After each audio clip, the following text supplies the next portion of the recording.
Hello everyone, I am the storyteller and I am here to help you today. I know you use this video to fall asleep, so before that, like the video and subscribe to the channel. Also, where are you from and what time are you watching?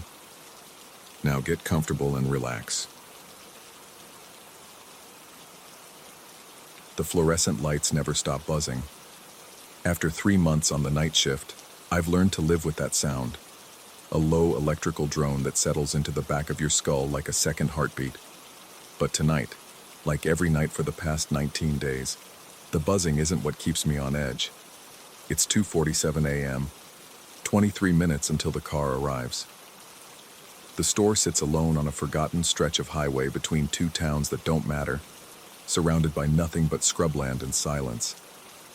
During the day, truckers stop for gas and stale coffee. Families on road trips buy overpriced water and complain about the heat. But after midnight, the world outside those glass doors becomes something else entirely. A void so complete that the parking lot lights seem to struggle against it. Their pale circles of illumination like islands in an ocean of black. I've counted every tile on this floor. 47 across, 62 deep. I know which shelf in aisle 3 creaks when the air conditioning cycles on. I know the exact pitch of the bell above the entrance door, a sharp, tinny sound that announces customers who almost never come at this hour. I know these things because knowing them keeps me sane. Routine is armor against the unexplainable. But lately, the unexplainable has been wearing that armor thin. It started 3 weeks ago with the clock. The digital display behind the counter, the one that glows red against the cigarette case, began showing wrong numbers at exactly 3:10 a.m. Not random errors, patterns. 3:33, 4:44, 11:11. Numbers that repeated, insisted, demanded attention. I changed the batteries. I unplugged it and plugged it back in. The next night at 3:10, the same thing happened. That was also the first night I noticed the car. A sedan, dark blue or black, impossible to tell in the darkness, parked across the 2-lane highway on the gravel shoulder near mile marker 47. No headlights, no interior light. Just a shape, and inside that shape, a darker shape still. A silhouette. Someone sitting behind the wheel, facing the store, facing me. I told myself it was a traveler who'd pulled over to sleep. Arizona highways are long and people get tired. But travelers don't sit perfectly still for 47 minutes. Travelers don't return the next night, and the night after that, always at the same time, always in the same position. And travelers don't watch. Tonight the clock reads 2:58, 12 minutes. I busy myself straightening the candy bars at the register, arranging them by color because arranging them by anything else feels wrong. My hands are steady. I've gotten good at pretending. The store is empty, as it always is at this hour. The aisles stretch out behind me like the ribs of some enormous beast, their contents illuminated by the relentless overhead lights. Chips, crackers, motor oil, antifreeze, mundane objects that should feel ordinary but somehow don't. Not at this hour. Not anymore. I hear it before I see anything change. A whisper, faint, like breath against glass, coming from the beverage aisle at the far end of the store. The refrigerators hum there, their compressors working overtime against the desert heat that seeps in even at night. But this sound isn't mechanical. It has texture, intention. I don't move. I've learned not to move when it starts. The whisper comes again, closer now, and I can almost make out words. Almost. It's like listening to a conversation through water. The rhythm is there, the cadence of speech, but the meaning drowns before it reaches me. My fingers tighten on a Snickers bar. The wrapper crinkles loud enough to make me flinch. 3:07, 3 minutes. The motion sensors in the back corner of the store activate, flooding the stockroom doorway with light. Nothing's there. Nothing I can see. But the light stays on for 43 seconds. I count them, before switching off again. I look down at the candy bar in my hand. I've crushed it without realizing. Chocolate and nougat oozing through my fingers like something organic. 3:10. The clock behind me begins to flicker. I don't turn around. I don't need to. I can feel the light on my back, pulsing in a rhythm that matches my heartbeat. Or maybe my heartbeat has learned to match it. The whispers rise, then fall, then stop entirely. And outside, in the darkness beyond the parking lot, the car is there. I don't know when I decided that tonight would be different. Maybe it was yesterday, when I found the word spelled out in soup cans at the end of aisle 4. Leave. I hadn't stocked them that way. The morning shift manager hadn't either, I asked casually, trying not to sound like someone whose grip on reality was slipping. He just shrugged and said the overnight inventory sometimes got shifted around, but soup cans don't shift themselves into words. Or maybe it was the night before that, when I caught my reflection in the glass door and saw someone standing behind me. Just for a moment, just long enough to turn and find nothing there. The store had been empty. The cameras, when I checked the footage, showed only me, alone, frozen in place, staring at a door with nobody behind it. The cameras. That's another thing. They freeze now, every night, right around 3:10. Just static, then black, then normal again 20 minutes later. The security company says it's a glitch. I've stopped calling them. Tonight the car is there, and I'm not staying inside. I pull on my jacket even though it's still 70 degrees outside. The weight of it feels like protection, like armor, though I know it isn't. The bell above the door chimes as I push through, that same sharp, tinny sound.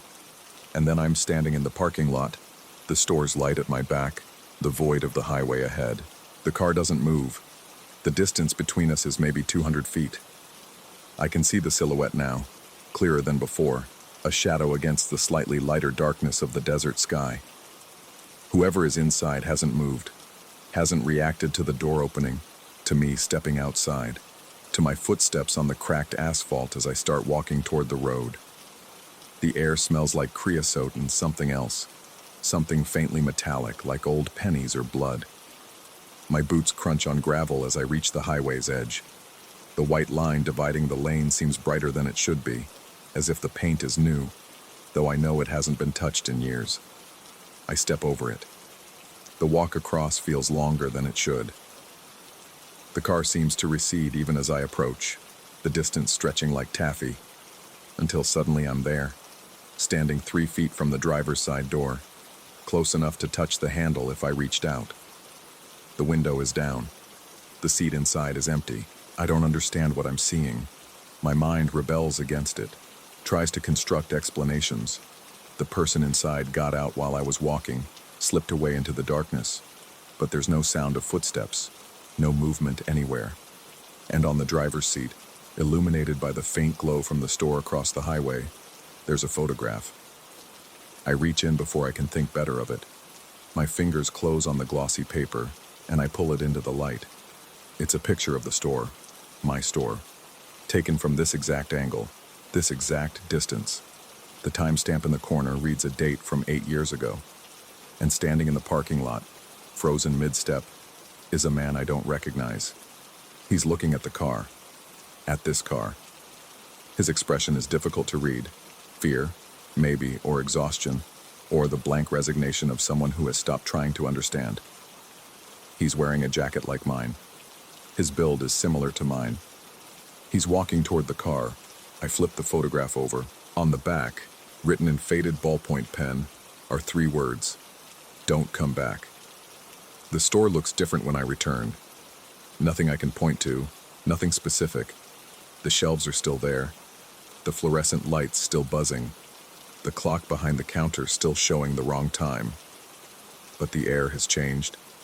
It feels thicker now, heavier, like walking through something that doesn't want me there. I start looking for the clues. I don't know what makes me think of them as clues, but the word feels right. The photograph implies someone was here before me, someone who experienced what I'm experiencing, someone who tried to leave a warning. If there's one message, there might be others. I find the first one in the stockroom, behind a case of motor oil that's been sitting in the same spot since I started working here. A piece of paper, yellowed with age, taped to the wall where nobody would think to look. The handwriting is cramped, urgent.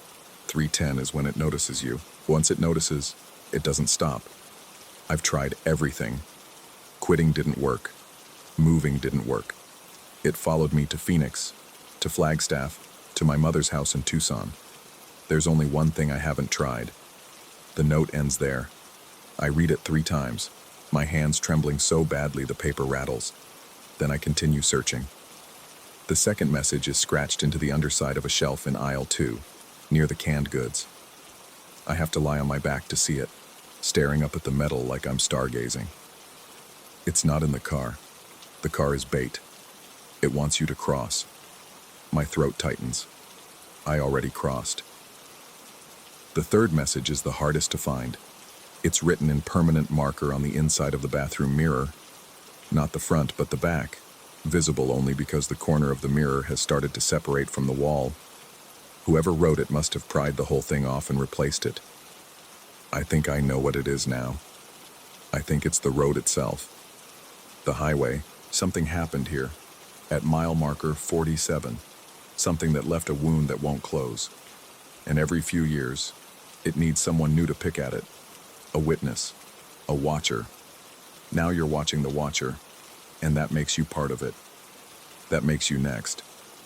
I stumble back from the bathroom. The lights flicker, all of them, throughout the entire store.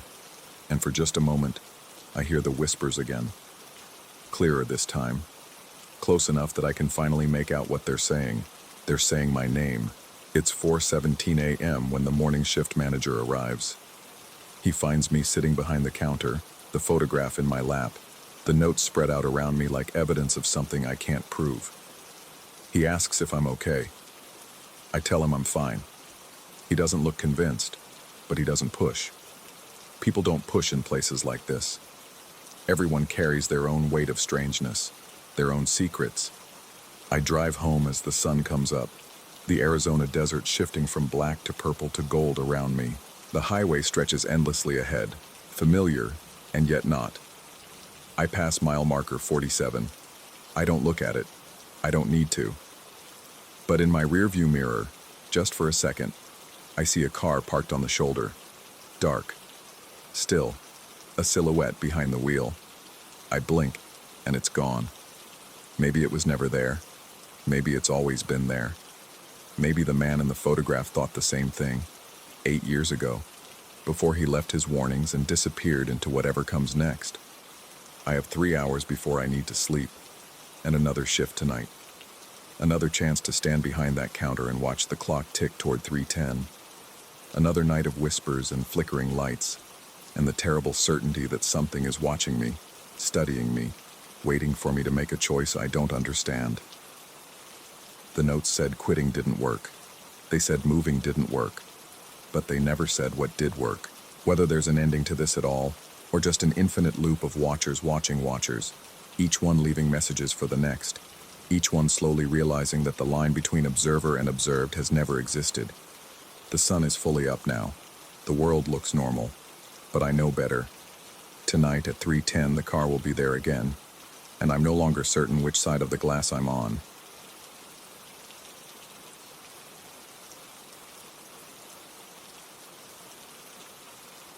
Story 2.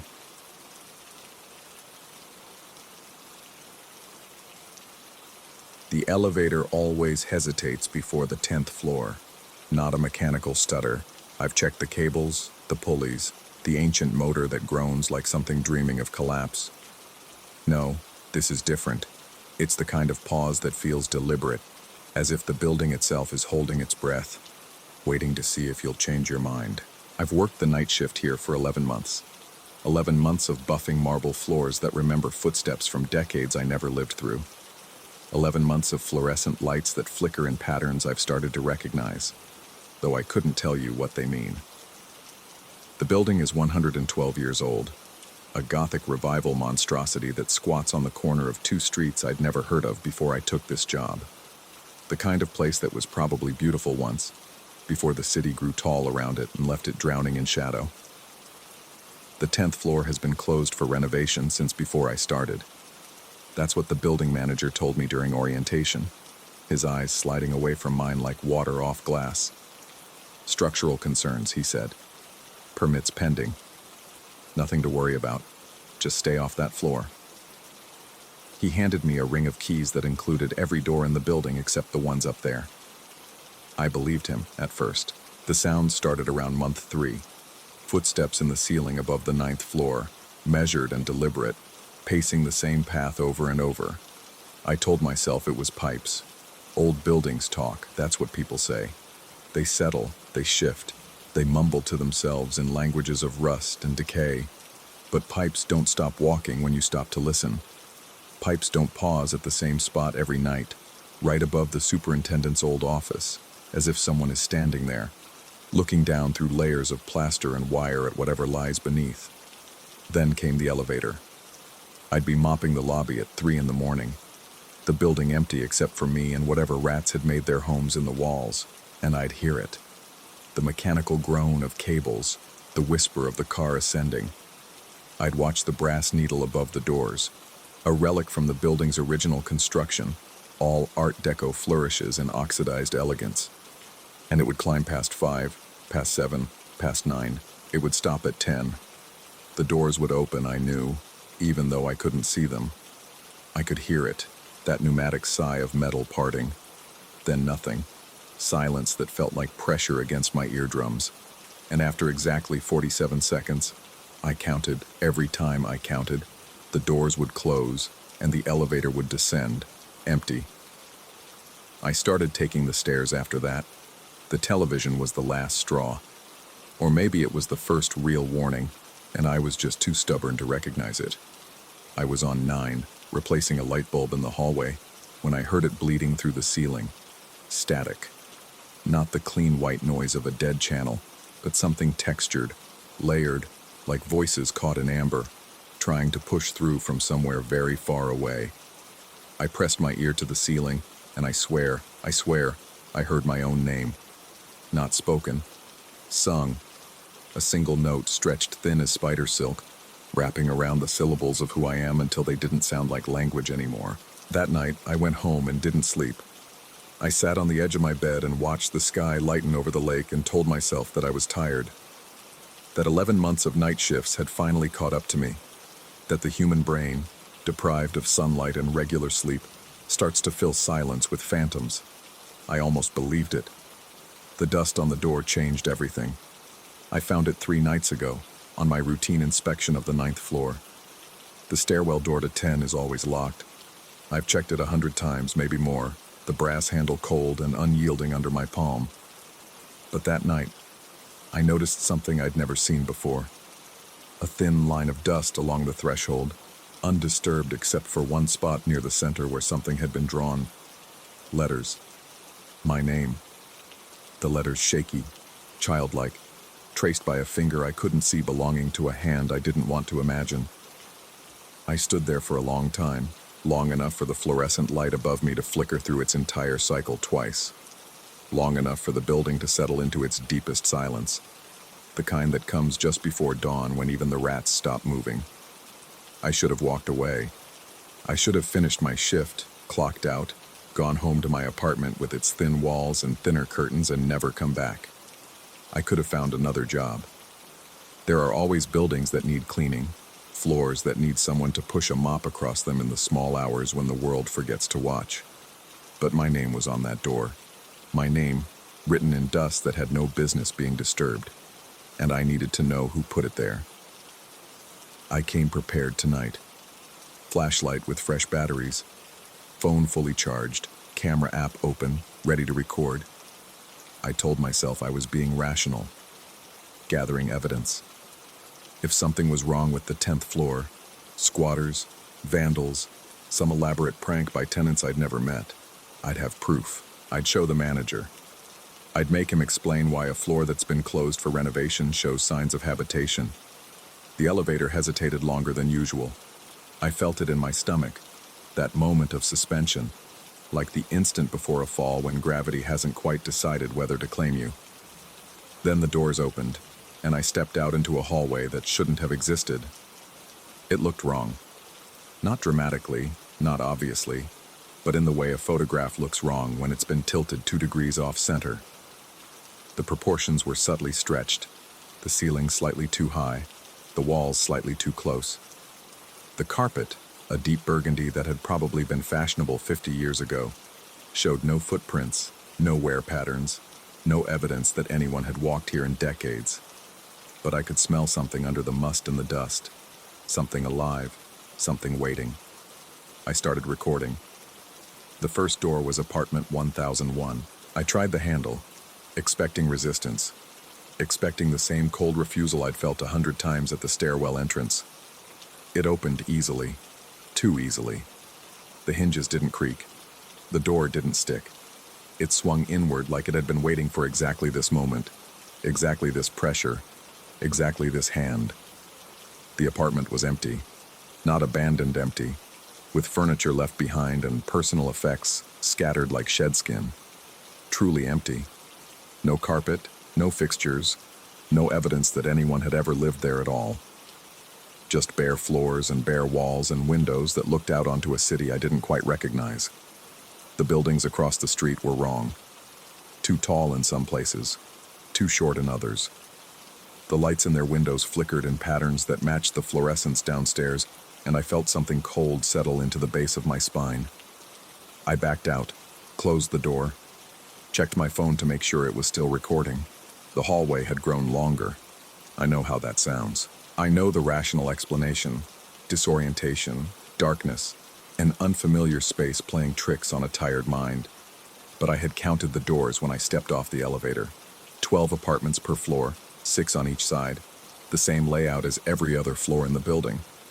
I had counted 12. Now there were 14.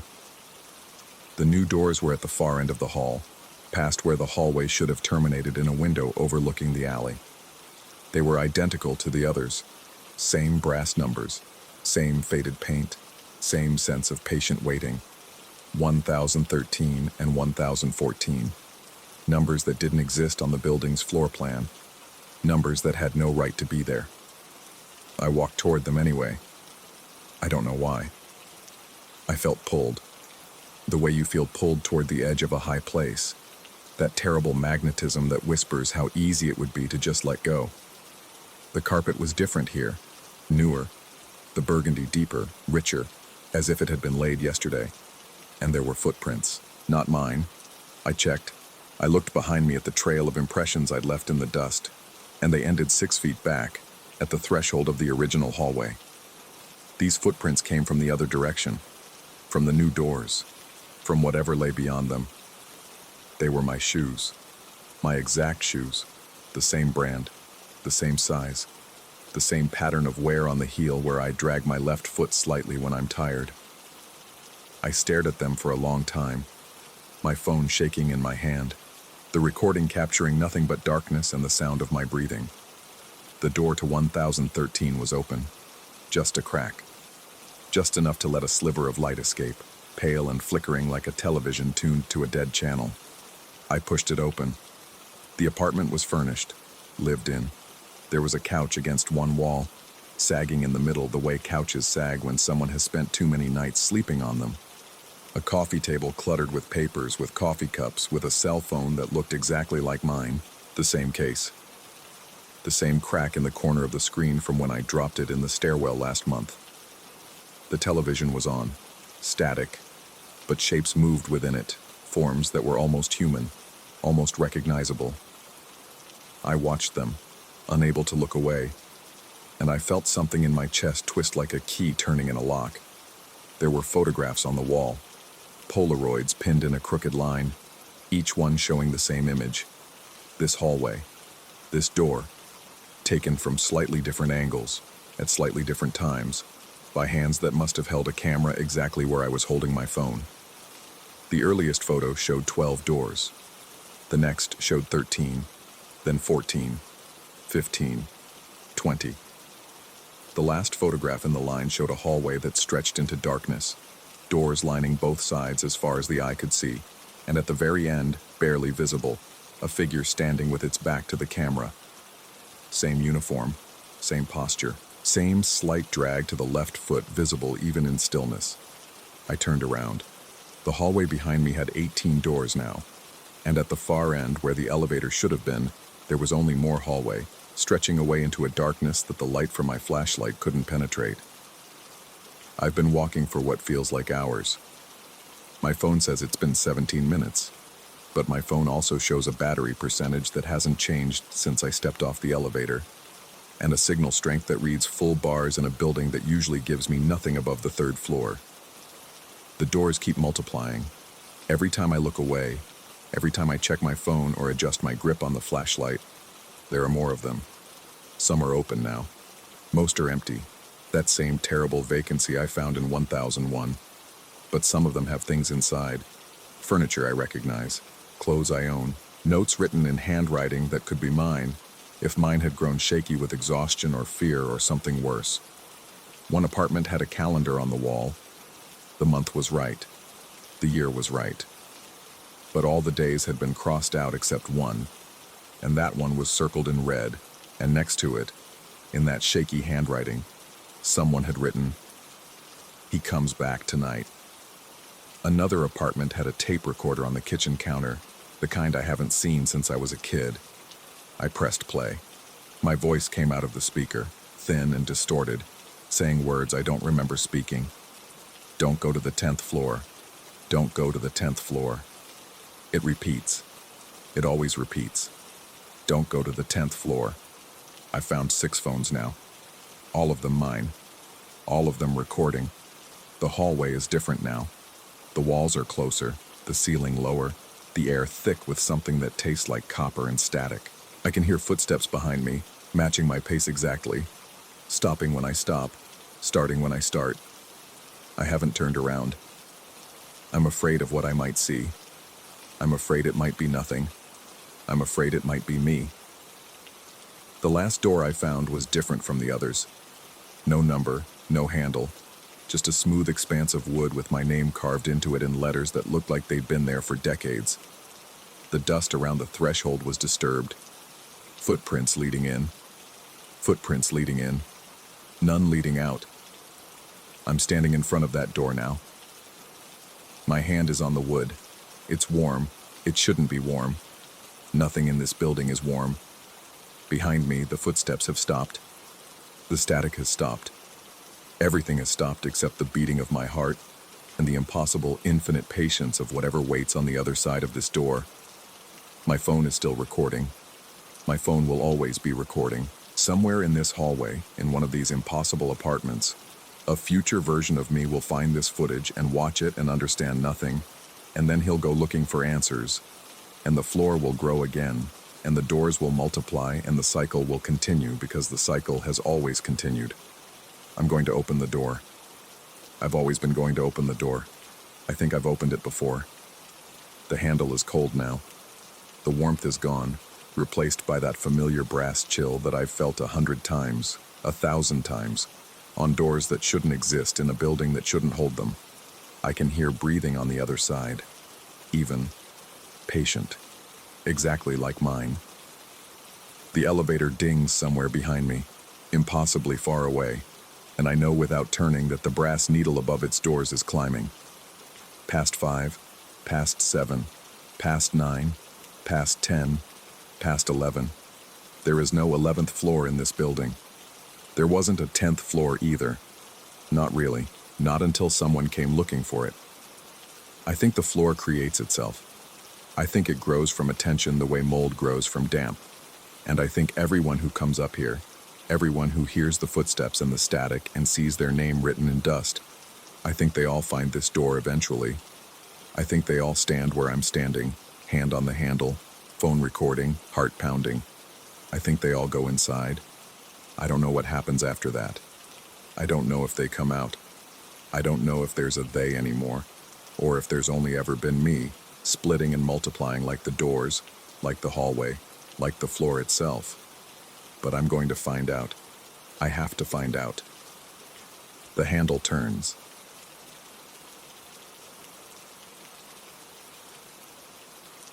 Story 3.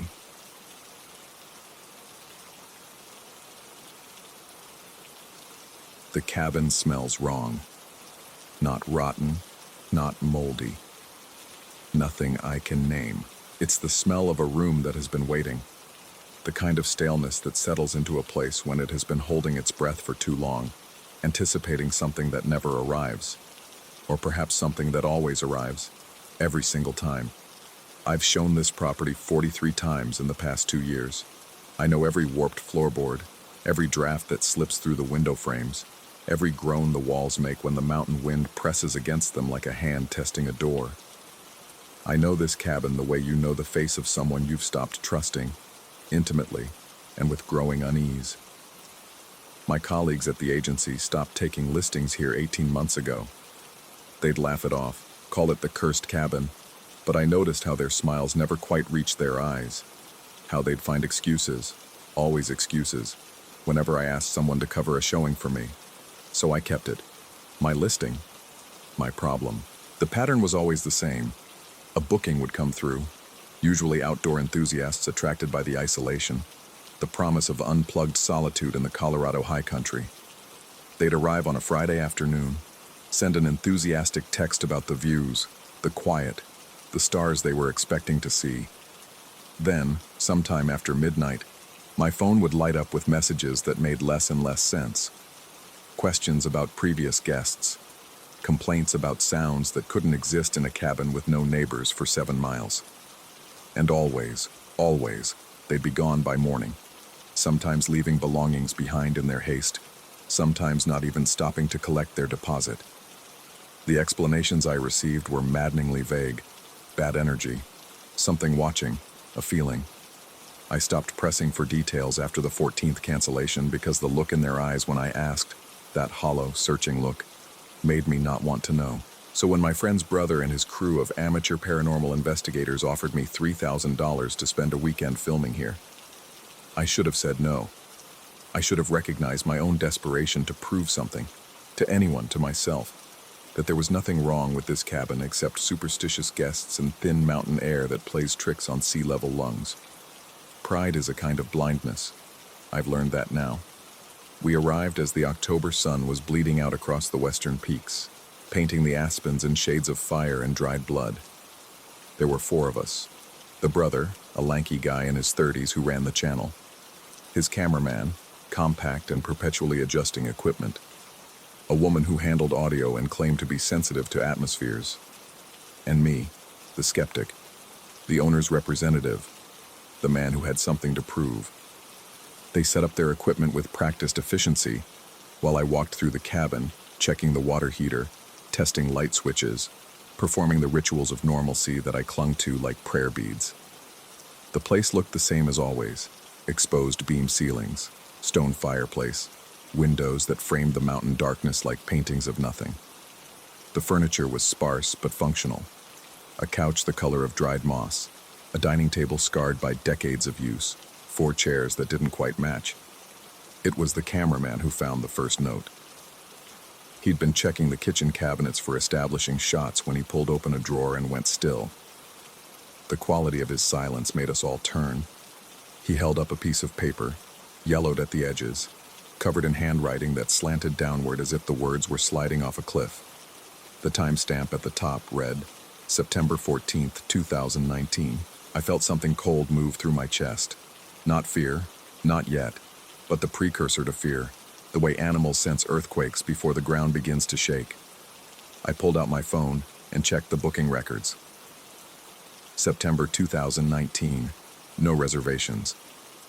The cabin had been empty that entire month. I remembered because I'd dropped the price twice trying to fill it. The brother read the note aloud, his voice steady but careful, the voice of someone who has trained themselves to narrate strange things. The writer described arriving at the cabin at sunset, described unpacking, making dinner, watching the darkness gather outside the windows, described how, sometime after 10, they began hearing footsteps on the wraparound porch, slow, deliberate, circling, how they'd turned on every exterior light and seen nothing, how the footsteps continued anyway. The note ended mid-sentence, and now I can hear it inside, in the walls, and I think... The audio woman found the second note in the bedroom closet, tucked into the pocket of a coat that had been hanging there for as long as I could remember. This one was dated March 7th, 2021. The booking system showed no guests that week either. This writer's handwriting was smaller, more controlled. but the content made my skin tighten across my skull. They described the same footsteps, the same circling. But this one went further. They wrote about finding a note in the kitchen drawer, left by someone who had apparently never existed. Someone describing the exact same experience. I watched the brother exchange glances with his crew. This was good footage for them, I understood. This was exactly what they'd come for. But I noticed how the cameraman kept the lens pointed away from himself, how the audio woman's hands trembled slightly as she adjusted her equipment. They were professionals at performing calm. I was not. We found 11 more notes before the sun finished setting.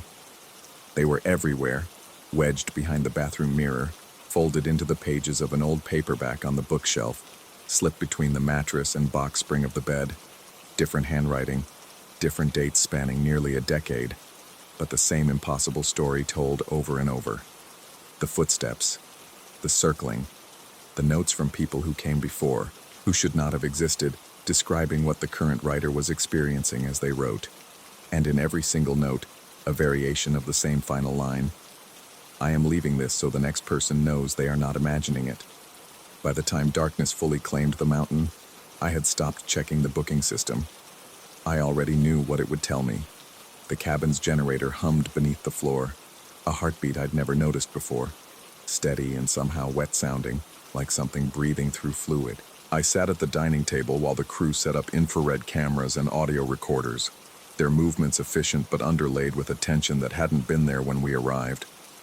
The woman kept tilting her head as if listening to something just beyond the range of normal hearing. The cameraman wiped his palms on his jeans every few minutes, leaving dark streaks of sweat. The brother tried to interview me on camera, asking about the history of the property, previous guest experiences, rational explanations. I heard myself speaking, heard the words coming out in the right order, but I felt disconnected from them, as if I were dubbing over someone else's performance. I talked about altitude sickness, carbon monoxide, the isolation playing tricks on minds accustomed to constant stimulation. I said all the things I had been saying to myself for 2 years.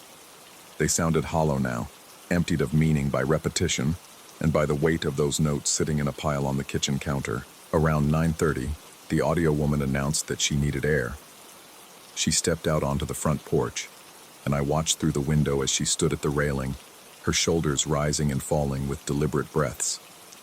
The darkness beyond the porch lights was absolute, the kind of darkness that exists only in places where humanity has failed to take root, where the night still belongs to something older than electricity.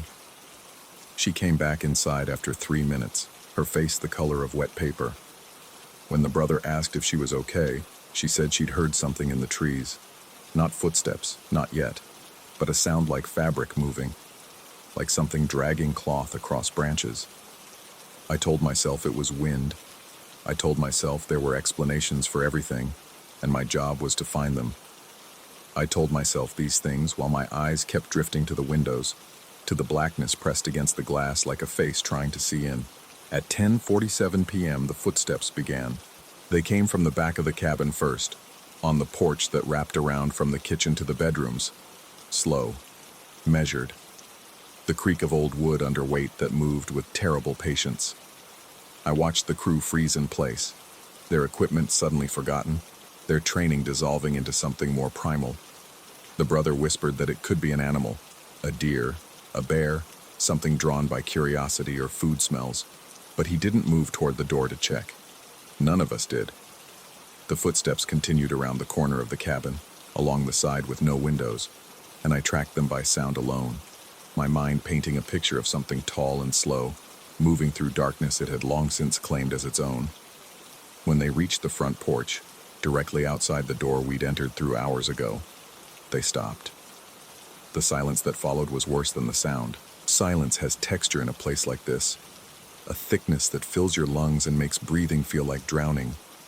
I could hear the generator's wet heartbeat, the tiny clicks of cooling equipment, the rush of blood in my own ears. I could hear the crew not breathing, holding everything in, waiting. Then the footsteps started again, but this time they were above us, on the roof. The cabin had no second floor, no attic access, no way for anything to reach the roof without a ladder we didn't have. but the sounds were unmistakable. The heavy, deliberate movement of something walking across the wooden shingles, circling, always circling, as if tracing the perimeter of a space it had been circling for years. The cameraman bolted for the door. The brother caught his arm, hissed something I couldn't hear, and after a moment of struggle that looked more like drowning than fighting, the cameraman went still. His eyes were wrong, too wide, showing white all around the iris, the eyes of prey animal that has accepted what is coming. I should have stopped them. I should have insisted we leave, pile into the SUV, drive down the mountain, and never return. But I didn't.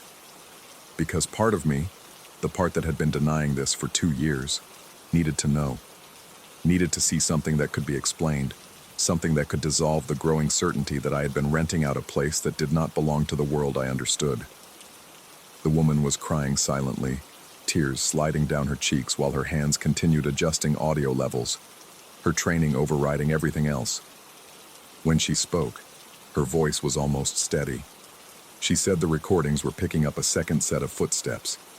Inside the walls, sometime after midnight, I had stopped checking the time, stopped trusting numbers that seemed to slip and slide when I looked at them directly. I found myself standing in front of the kitchen counter, staring at the pile of notes. The crew had retreated to the living room, huddled together in the glow of their equipment screens, talking in voices too low for me to hear.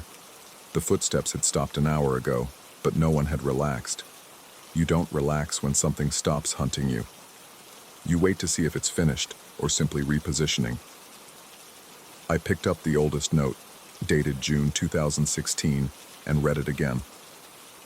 The handwriting was neat, almost architectural, the writing of someone who valued precision. But the words described chaos, described a night exactly like the one I was living through, and ended with a question that I had been avoiding since we found the first note. Who is leaving these for us to find? And why do we keep leaving them for the next person? I don't remember deciding to write. I don't remember finding the pen, or clearing a space at the table, or smoothing out the fresh sheet of paper I must have taken from somewhere. But I remember the words flowing out, my hand moving without consultation from my conscious mind, describing the sunset, the arrival, the notes in the cabinets, the footsteps, the roof, the sounds in the walls. I remember writing, and now I understand that we are not guests here. We are echoes. When the brother found me, I was staring at my own handwriting as if it belonged to a stranger. The timestamp I had added at the top of the page read, October 17th, 2025, 2 years from now. An impossible date that I had written with complete conviction, as if I knew exactly when I was, even though the calendar on my phone insisted otherwise. He took the note from my hands, read it, and I watched the blood leave his face in stages. He showed it to the others, and I saw the same transformation happen to each of them. The dawning comprehension that what we were experiencing had happened before, would happen again, was perhaps happening always. In some fold of time, the cabin had trapped like an insect in amber. The woman checked her recording equipment and went very still.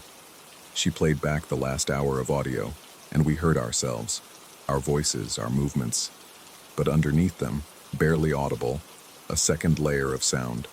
Other voices, other footsteps, other versions of us, having the same conversations, discovering the same notes, writing the same warnings that no one would believe.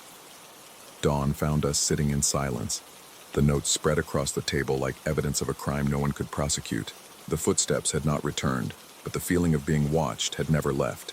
It had simply moved inside, settled into the spaces behind our eyes, taken up residence in the parts of our minds that recognize patterns too terrible to name. We packed in the gray half-light before the sun crested the peaks. No one spoke. No one looked at the notes I had stacked neatly and returned to their hiding places throughout the cabin. The drawer, the closet, the book, the mattress. It felt necessary. It felt like feeding something. I still own the cabin. I still list it. Still collect rent from guests who never stay past the first night. Still receive messages that make less and less sense as the hours after midnight accumulate. I tell myself it's just a building, just wood and stone and glass, subject to the same physics as everything else. But sometimes, when I'm going through paperwork late at night, I find notes in my own handwriting that I don't remember writing. Notes dated weeks or months in the future, describing things that haven't happened yet, ending with warnings that I don't understand until they come true. And sometimes, just before I fall asleep, I hear footsteps on my apartment's roof. Slow, circling, patient, waiting for me to come back. I am leaving this so the next person knows they are not imagining it. Story 4. The desert doesn't sleep. It watches. I've driven this same stretch of Highway 95 through Nevada for 11 years now, hauling freight between Reno and Las Vegas 3 times a week. You'd think a man would stop noticing the emptiness after a while, that the vast nothing would become background noise, unremarkable as the hum of 18 wheels on asphalt. But the desert has a way of reminding you it's there, especially in those hollow hours between 2 and 4 in the morning when the rest of the world forgets you exist. It was during one of those hours, about 3 months ago, that I first noticed the black truck. I remember the exact moment because I had just finished my thermos of coffee and was reaching for a stick of gum when my eyes drifted to the side mirror. 2 headlights floated in the darkness behind me, perfectly centered in the frame of reflected glass. Nothing unusual about that. Other drivers share the road, even at ungodly hours. What struck me was the distance. The truck sat maybe a quarter mile back, close enough to see clearly, but far enough that its details dissolved into shadow. I watched it for a few miles, waiting for it to gain on me, or fall behind the way traffic naturally does. It did neither. The headlights held their position with mechanical precision, never wavering, never fluctuating. When I accelerated slightly to test it, the gap remained unchanged. When I eased off the gas, letting my speedometer drop 10 miles per hour, those lights maintained their exact distance, as if tethered to my trailer by an invisible cable. I told myself it was coincidence, cruise control. Another driver as bored and tired as I was, simply matching my pace without thinking. These things happen on long stretches of nothing. You find another pair of taillights and follow them like a lifeline through the dark, a silent companionship between strangers who will never meet. But something about those headlights felt different. They were too steady, too deliberate in their unwavering pursuit. And there was their color, a cold, bluish white that seemed somehow older than modern LED technology should allow, as if the light itself had traveled a great distance to reach my mirror. I grabbed the CB radio and clicked the transmitter.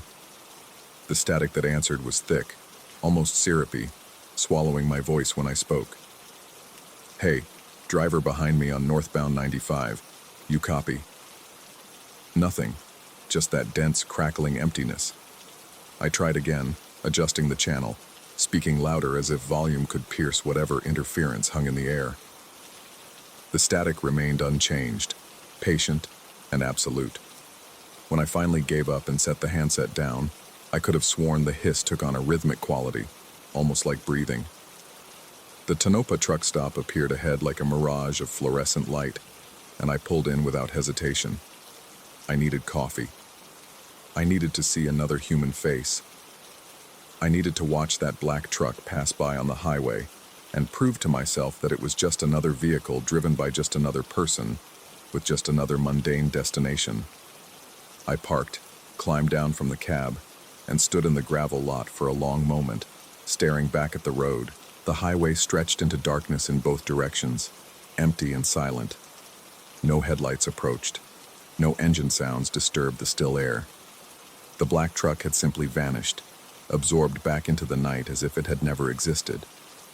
Inside the truck stop, a tired woman with gray-streaked hair poured my coffee without a word. The fluorescent lights buzzed overhead, casting everything in that sickly pale glow that makes 3 in the morning feel like a fever dream. I sat at the counter and wrapped my hands around the warm cup, trying to shake the unease that had settled into my bones. 45 minutes later, I was back on the road. The truck stopped shrinking in my mirrors until it disappeared entirely. The coffee had helped. The brief contact with another living person had helped more. I was starting to feel foolish about my earlier paranoia when I glanced at the side mirror and felt my stomach drop. The headlights were back. Same distance, Same cold, bluish glow, same impossible steadiness. I hadn't seen it pull onto the highway. I hadn't noticed it gaining on me from behind. It was simply there, occupying the exact same position it had held before, as if it had been waiting for me to return. That night established a pattern that has repeated itself without variation for the past 3 months. The black truck appears in my mirror sometime after midnight, holds its distance for hours, and vanishes whenever I stop. It never passes me. It never falls behind. Radio contact remains impossible, drowned in that thick, breathing static. And every time I think I've finally lost it, every time I convince myself that the previous sighting was a one-time hallucination born of exhaustion and isolation, those headlights return. I've tried everything. I've taken different routes, altered my schedule, left at random times. Nothing changes. The black truck finds me. The black truck follows. I started documenting the sightings, thinking that if I recorded enough details, I might find a rational pattern, some explanation rooted in the mundane mechanics of coincidence. I noted times, locations, weather conditions. I tried to capture photographs, but my phone camera struggled with the darkness, producing only blurry smears of light that proved nothing. It was during one of these documentation attempts, about 2 weeks ago, that I made the discovery that finally cracked something loose in my understanding of the world. I was scrolling through my camera roll, looking for any halfway decent image of those distant headlights, when I passed a photograph I had taken 3 years earlier in Sacramento. It was a simple shot, me standing outside a diner, visible in the reflection of a large window, grinning at my own image like an idiot. I had taken it to send to my ex-wife, proof that I was eating actual food on the road instead of living on gas station snacks. I almost scrolled past it. My thumb was already moving to the next image when something in the reflection caught my eye. Behind my grinning figure, across the street, sat a truck. Black. Featureless. Its shape distorted by the glass, but unmistakable. I stared at the screen for a long time, my coffee growing cold on the dashboard beside me. The rational part of my brain offered explanations. Coincidence, similar trucks, the fallibility of memory. Black trucks are common. I probably saw it parked there that day and simply forgot, my subconscious filing it away until recent events dredged it back up. But something compelled me to keep looking.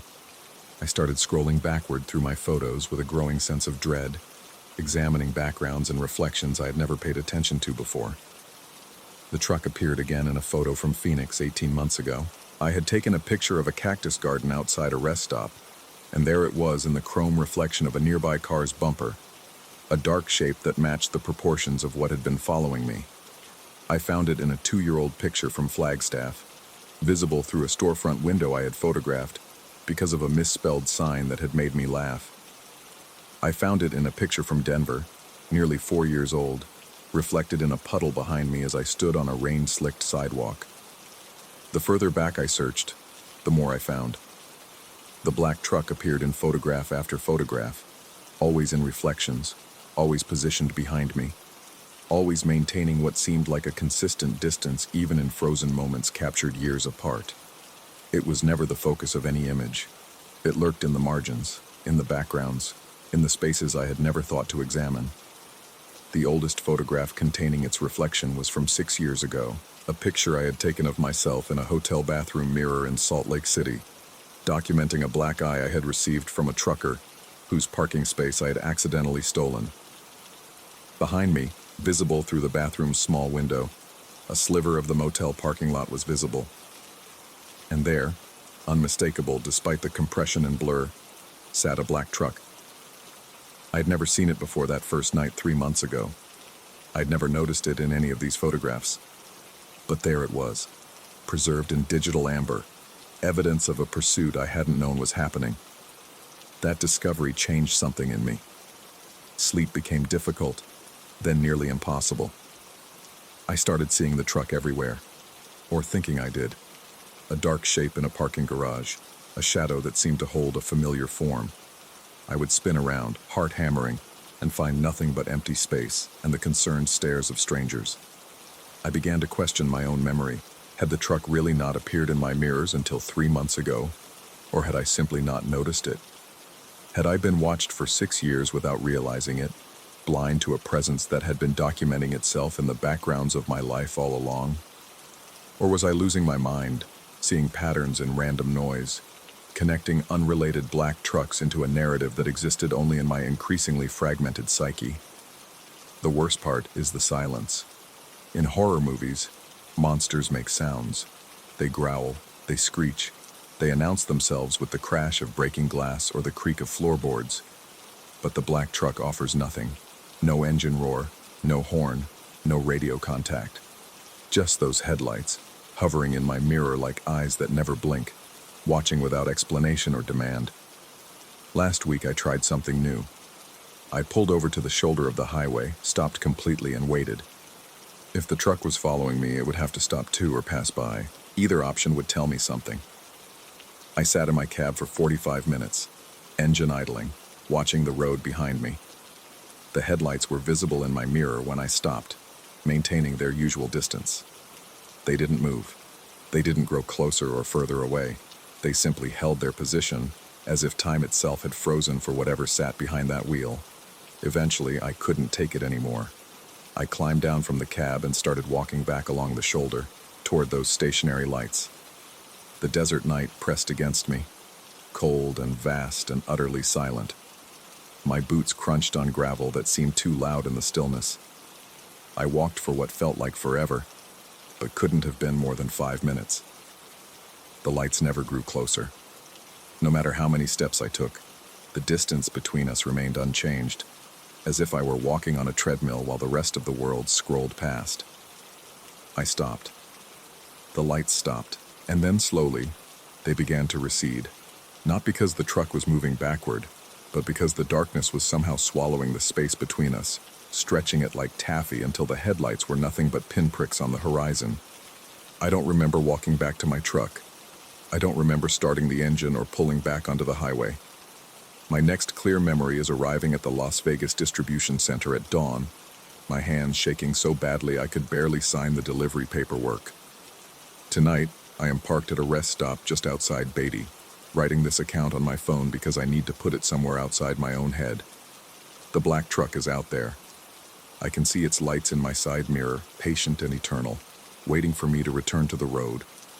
I have started to believe that I am never alone, that I have never been alone, not since long before I first noticed those headlights 3 months ago. The photographs prove it, or they prove that I am capable of constructing elaborate delusions from random visual noise. Both possibilities terrify me equally. Sometimes I wonder what would happen if the distance closed, if one night those headlights began growing larger in my mirror, approaching instead of following, finally revealing whatever has been watching me all these years. Would I see a driver? Would I see a face? Would I see anything at all behind that glass?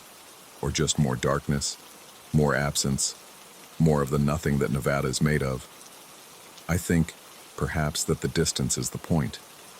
That something out there wants me to know it's watching, but has no intention of ever catching up. That the torment is not a means to an end, but the end itself. An eternal pursuit with no resolution, no confrontation, no escape. Just those lights in my mirror, night after night, forever. I'm going to get back on the road now. I have a schedule to keep, a delivery to make, a life that insists on continuing regardless of what follows in my wake. The black truck will be there. It always is. But lately, I have started to notice something new. Sometimes, in the moments before sleep finally claims me at the end of a long haul, I catch my own reflection in the dark screen of my phone, and I could almost swear, that there are lights behind me, small and distant and cold, but there, as if the pursuit has found a way inside, as if the distance has collapsed to nothing, as if whatever has been following me on the road has learned to follow me everywhere. I don't know what is real anymore. I don't know if I ever did. All I know is the highway, the darkness, and the lights that never waver, never approach, never leave. The distance behind me has become my only constant, and I am starting to suspect it always was. Story 5. Yeah, the house smelled like someone else's memories. Stale lavender, yellowed paper, and something underneath it all that I couldn't name but that made me think of hospitals, of waiting rooms where no one ever receives good news. I signed the lease anyway. After 18 months of lawyers, of splitting furniture and photographs down the middle like Solomon's judgment, of sleeping on my brother's couch while pretending I wasn't falling apart, I would have signed a contract written in blood if it meant having walls of my own again. The rent was suspiciously cheap for a 3-bedroom Victorian in even the smallest Pennsylvania town, but I told myself that was just the market, just luck finally turning in my direction. The landlord was a woman in her 70s with hands that trembled when she passed me the keys, 2 brass ones for the front and back doors, and nothing else. She explained the terms in a voice so quiet I had to lean in to hear her. Utilities included, month-to-month arrangement, no modifications to the property. And then, almost as an afterthought, she mentioned the basement. "It stays locked," she said. "Safety reasons. The foundation is unstable. You understand." I understood that I didn't care. I had no intention of storing anything in a damp basement anyway. I nodded, signed where she pointed, and watched her drive away in a sedan that seemed to dissolve into the gray October afternoon. The first night, I unpacked exactly 1 box, the one containing my coffee maker, a mug, and a bottle of whiskey, before exhaustion claimed me. I fell asleep on the bare mattress I'd dragged into the master bedroom, still wearing my shoes, and dreamed of nothing at all. I woke at 3:47 a.m. to the sound of chains. At first, I thought it was the radiator. Old houses make noises. Everyone knows this. Pipes settle, wood contracts in the cold, and the imagination fills in whatever narrative it prefers. I lay there in the dark, my breath visible in the chill air, and listened to the metallic scraping that seemed to come from directly beneath my bed. It had a rhythm to it, almost deliberate, like something being dragged across concrete in slow, measured intervals. Then it stopped. I convinced myself it was nothing. I was good at convincing myself of things back then, that the divorce had been mutual, that I wasn't drinking too much, that starting over at 43 was an adventure rather than a retreat. I added house noises to the list of things I chose not to examine too closely and went back to sleep. By the 3rd day, I had unpacked most of my belongings into a house that seemed to reject them. My books looked wrong on the built-in shelves, their spines facing outward like accusations. My furniture, what little I'd kept, sat in the rooms like guests who knew they weren't welcome. And always, beneath the ordinary sounds of my new life, I could hear that other sound, the whisper. It was so faint at first that I thought it was tinnitus, or the particular frequency of silence in a town where no one honked their horn or shouted in the street. But by the end of that first week, I realized it was following me. When I walked from the living room to the kitchen, the whisper seemed to track my footsteps, always just below the threshold of comprehension, like a radio tuned between stations. I would stop suddenly, holding my breath, and the whisper would stop too, half a second delayed, as if whatever produced it needed time to realize I'd paused. I started leaving the television on for background noise. I started sleeping with the bathroom light burning. I started drinking the whiskey faster than I'd planned. On the 8th day, I found the key. I wasn't looking for it. I want to be clear about that. I was looking for the source of a draft that made the kitchen unbearable after sunset, running my hands along the baseboards and the window frames like a man trying to find a pulse. My fingers caught on a loose board near the corner where the cabinets met the wall, and when I pried it back, expecting nothing but dust and dead insects, I found a brass key hanging from a nail. It was old, ornate, the kind of key that belonged to a different century, and I knew, with a certainty that felt less like intuition and more like memory, exactly which door it would open. I should have put it back. I should have sealed the board and forgotten what I'd found and continued living the half-life I'd constructed for myself in this town where no one knew my name. But the whisper had grown louder that week, and my sleep had grown thinner, and somewhere in the basement was an answer to a question I hadn't yet learned how to ask. The basement door was in the hallway beneath the stairs, painted the same cream color as the walls, so unremarkable that I'd walked past it a dozen times without really seeing it. The key fit perfectly. The lock turned with the sound of something sighing in relief. The stairs descended into a darkness that my phone's flashlight couldn't quite penetrate. The beam seemed to stop 3 feet ahead of me, as if the darkness were solid, as if it were pushing back. The air rising from below was cold and thick, and carried that nameless smell I'd noticed when I first entered the house, but concentrated now, amplified, almost organic. I counted 17 steps. The house above me had no business having 17 steps worth of basement beneath it. The ceiling should have stopped me at 12, maybe 13. Instead, I descended into a space that my rational mind insisted could not exist. The basement was enormous. My flashlight revealed a concrete floor that stretched beyond its reach in every direction, punctuated by support columns that cast shadows too long for their size. And along the walls, on metal shelving units that seemed to extend into infinity, were boxes. Hundreds of them, maybe thousands, each one identical. White cardboard, the size of a shoebox, with a handwritten label on the front. I approached the nearest shelf with the slow, mechanical movements of a dreamer. The first box I examined was labeled with a date, November 3rd, 2024, tomorrow's date. Beneath the date was a description. Coffee mug, broken handle, left side. I opened the box. Inside, wrapped in tissue paper, was a coffee mug. My coffee mug, the one I'd unpacked on my first night. The one with the chip on the rim that I'd been meaning to throw away. But this mug was different. The handle had snapped off on the left side, a clean break that hadn't happened yet. I set the box down with hands that had begun to shake. The next box was dated November 7th.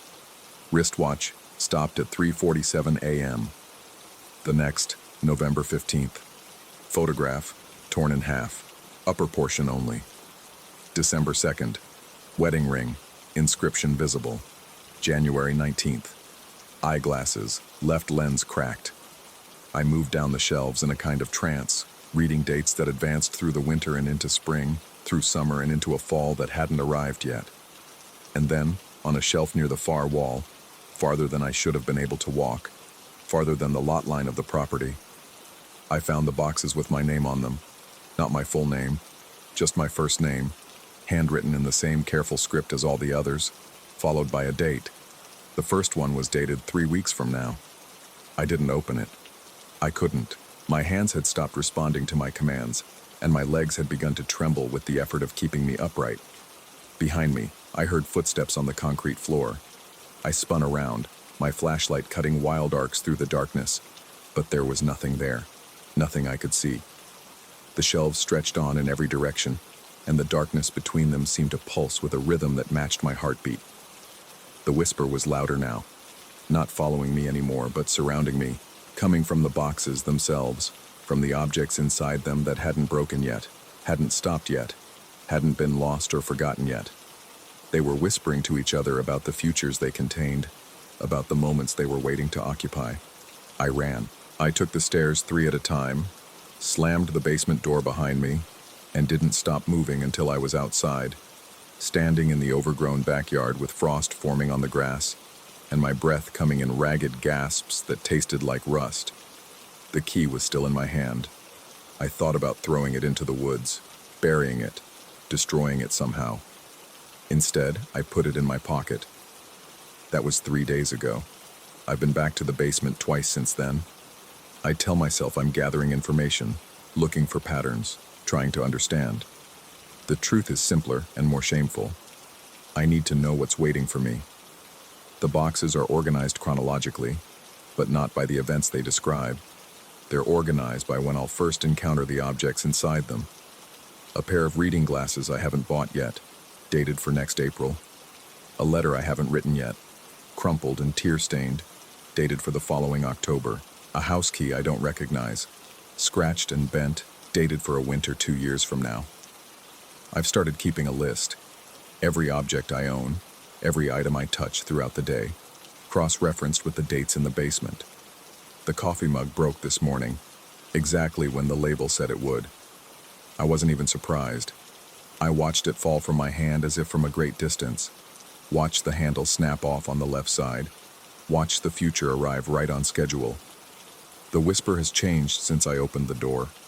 It doesn't follow me anymore. It waits for me, pooled in corners and gathered beneath furniture, patient and almost companionable. Sometimes I think I can make out words in it, not warnings exactly, but invitations. A voice that sounds like it could be my own, older and more tired, telling me about the objects that are waiting, about the dates that are approaching, about the basement that keeps growing. Because it is growing. I'm certain of that now. Every time I descend those impossible stairs, the shelves have extended further into the darkness. New boxes appear overnight, labeled with dates that keep pushing forward into years I might not live to see. And the boxes with my name on them. There are more of them each time I look. A collection of moments I haven't experienced yet, accumulating like sediment at the bottom of a lake. Last night, I found a box dated for next week. Inside was a key, brass, ornate, identical to the one I found behind the kitchen board. The label read, "Basement key, replaced." I've been sitting with that one for hours, turning it over in my mind. Replaced. The word suggests intention. It suggests a cycle. It suggests that someone, or something, has done this before, will do this again, is counting on me to continue the pattern. I should leave. I should pack what little I own and drive until the gas runs out and find a new town, a new house, a new life to fail at. But I keep thinking about the boxes with my name on them, about the futures they contain, about the specific and inevitable shape of the days I have left. If I leave, do the boxes disappear? Do the dates change? Or is the basement simply waiting somewhere else, patient and comprehensive, cataloging the objects I'll break in a different house, a different town, a different version of this same long surrender? The real question, the one I can't stop asking, is this: was the basement here before I arrived? Or did I bring it with me? Because I keep thinking about those 18 months before the divorce was final. The way time seemed to stretch and compress without warning. The nights I lost to whiskey and grief, whole weeks I can't account for.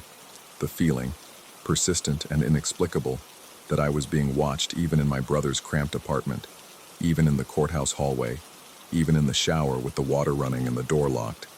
Maybe the basement has always been with me. Maybe it grows wherever I settle, cataloging and collecting, filling itself with the objects that will define my decline. Maybe the woman who rented me this house knew exactly what she was doing when she handed me the keys and mentioned the foundation, the instability, the safety reasons I should have asked about but didn't. Or maybe, and this is the thought that keeps me awake at night, the thought that tastes like rust and lavender and hospitals, maybe I'm the one in the box. Maybe I'm the object, carefully labeled and shelved, waiting for a date that's already been written on my forehead in a handwriting I'd recognize as my own if I could see it. The whisper is louder tonight. It's forming words now. I'm almost sure of it. My name, repeated at intervals that match my breathing. An invitation or an incantation or simply a record of what's already happened, already been cataloged, already been stored in a white cardboard box somewhere in that impossible space beneath the floorboards. Tomorrow, I'll go back down. I'll find the box with next week's date, the one with my name on it, and I'll finally open it. I'll see what object defines that particular moment, what breaking or stopping or losing is waiting for me just around the corner of the calendar. I'll find out if knowing changes anything at all. The key is in my pocket, warm against my thigh, and I swear I can hear it whispering too.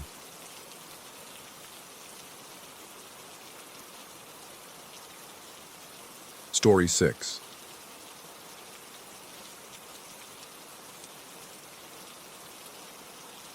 The fog rolled in at 9:47 p.m., though I only remember that detail now because the digital clock above my register froze at that exact moment. It hadn't worked properly in weeks, but something about seeing those red numbers locked in place, unblinking, made my throat tighten. I told myself it was just the cold.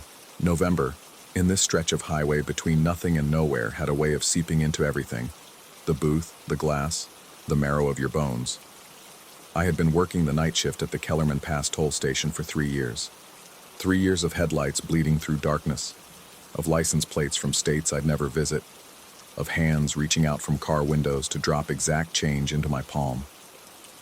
The highway was a secondary route, mostly forgotten since the interstate opened 40 miles east. Some nights I'd count fewer than 20 vehicles. Most of those were truckers who knew the back roads, or locals cutting through to the county line. That night, the fog was different. It didn't drift or curl the way fog usually does. It sat, heavy, oppressive, like something had exhaled it from deep underground, and it simply refused to move. The sodium lights above the toll lane created a sickly orange halo that extended maybe 15 feet before dissolving into that white nothingness. Beyond it, I couldn't see the road. I couldn't see the fields. I couldn't even see the rusted shell sign half a mile back that usually glowed like a distant star.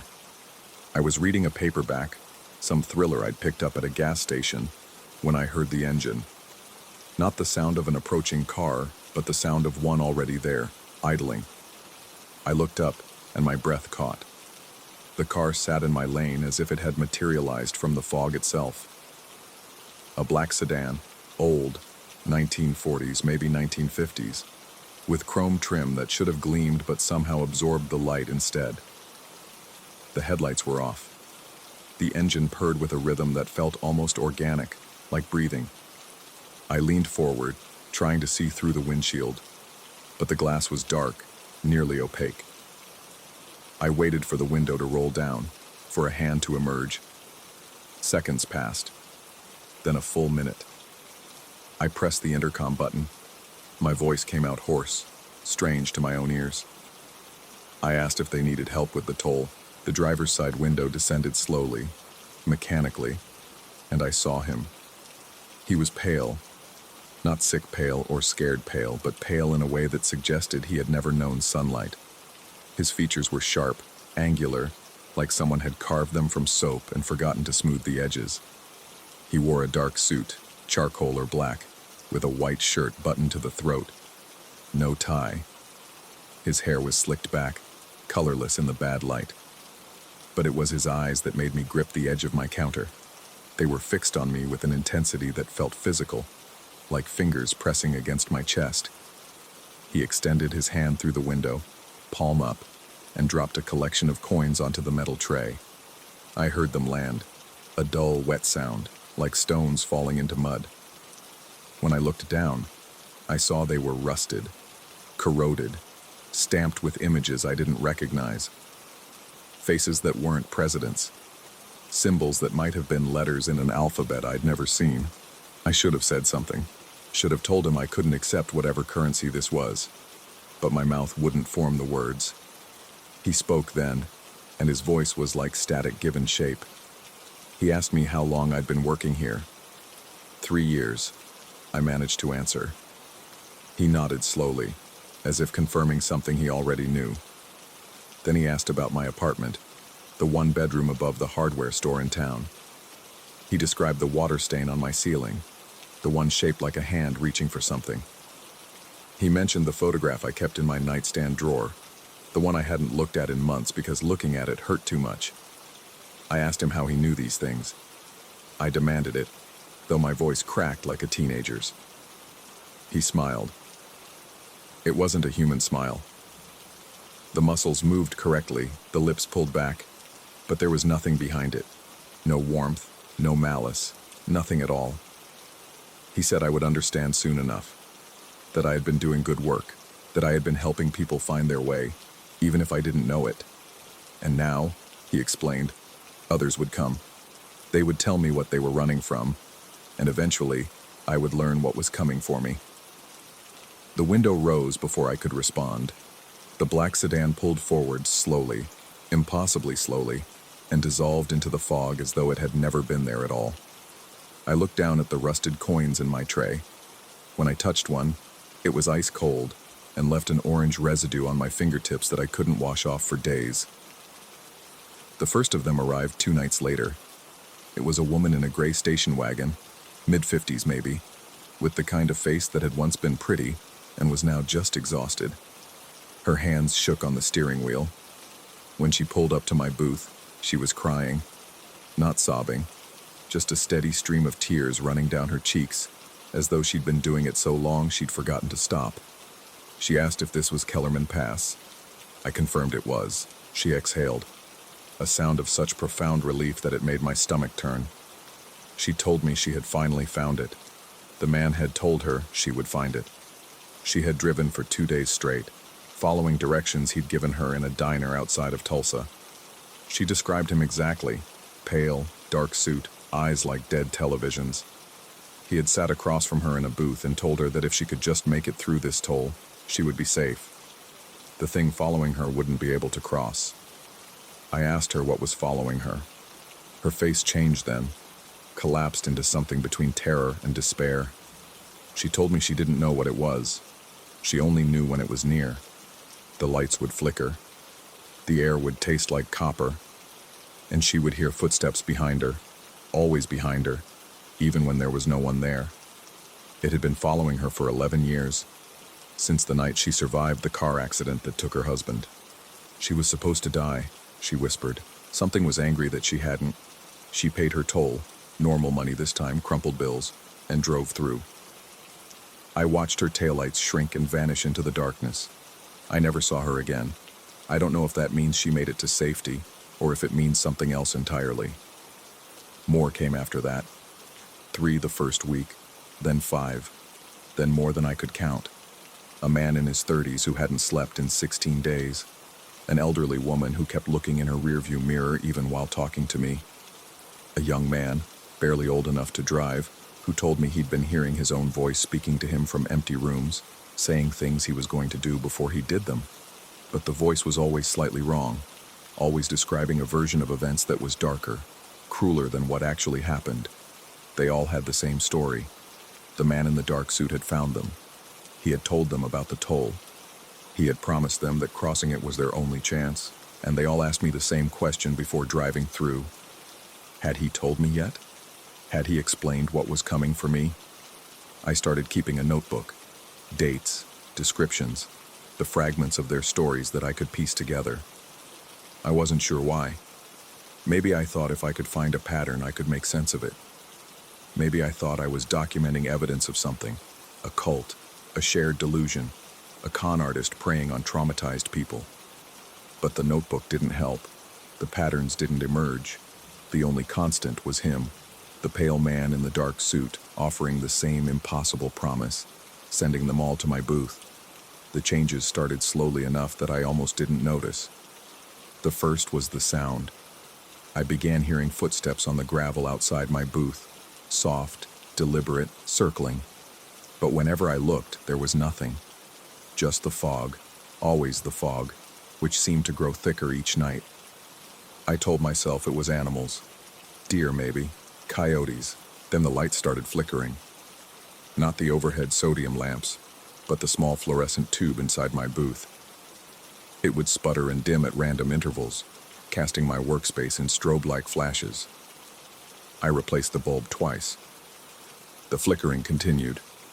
The taste came next. Copper. Faint at first, like I'd bitten the inside of my cheek.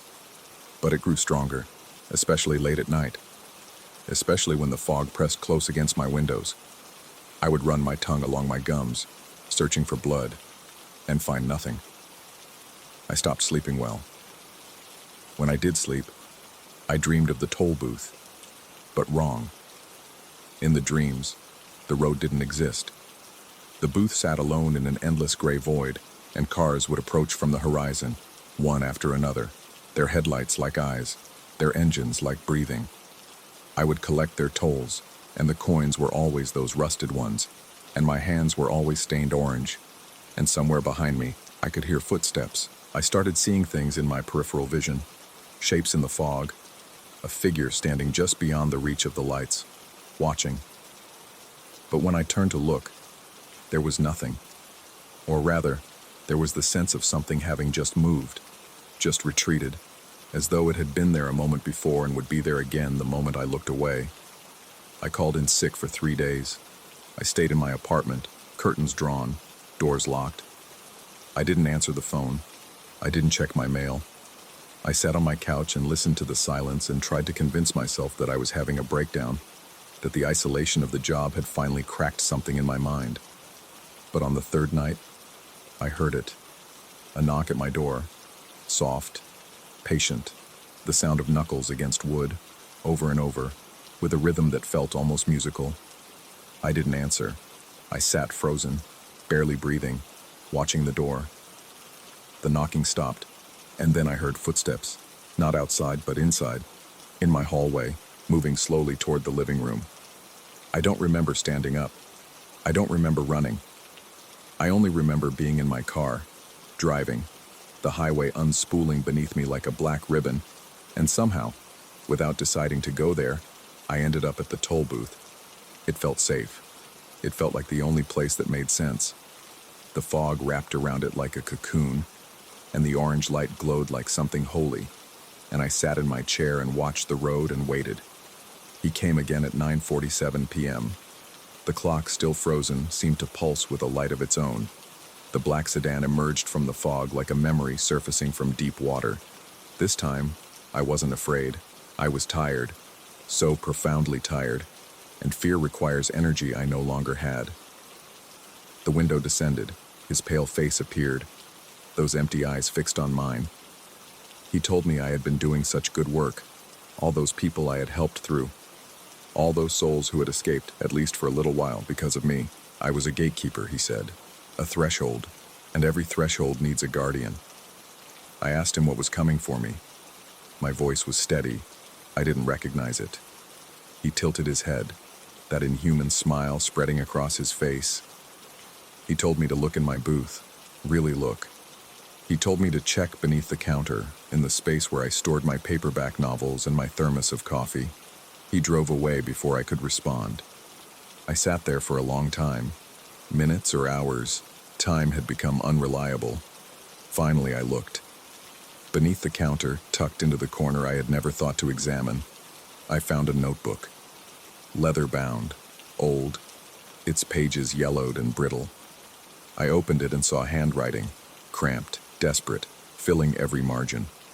It was my handwriting. The entries were dated. They went back decades. They described the toll booth, the fog, the pale man, the endless stream of terrified travelers.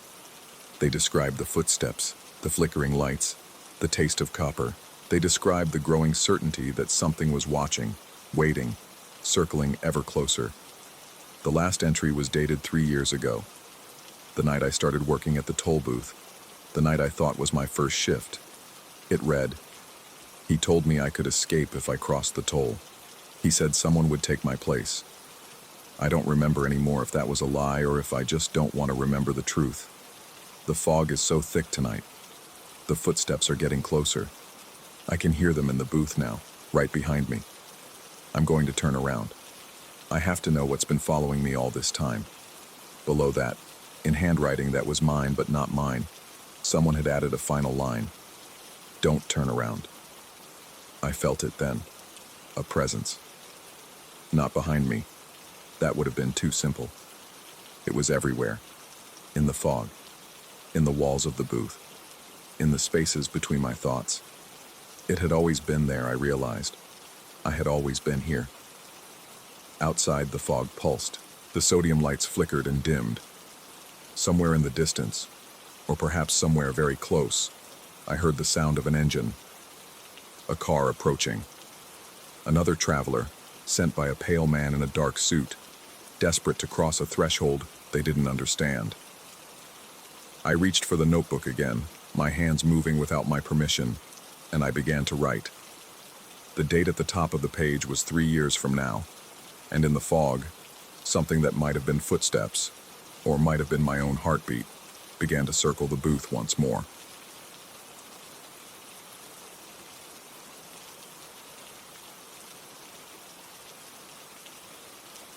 Story 7.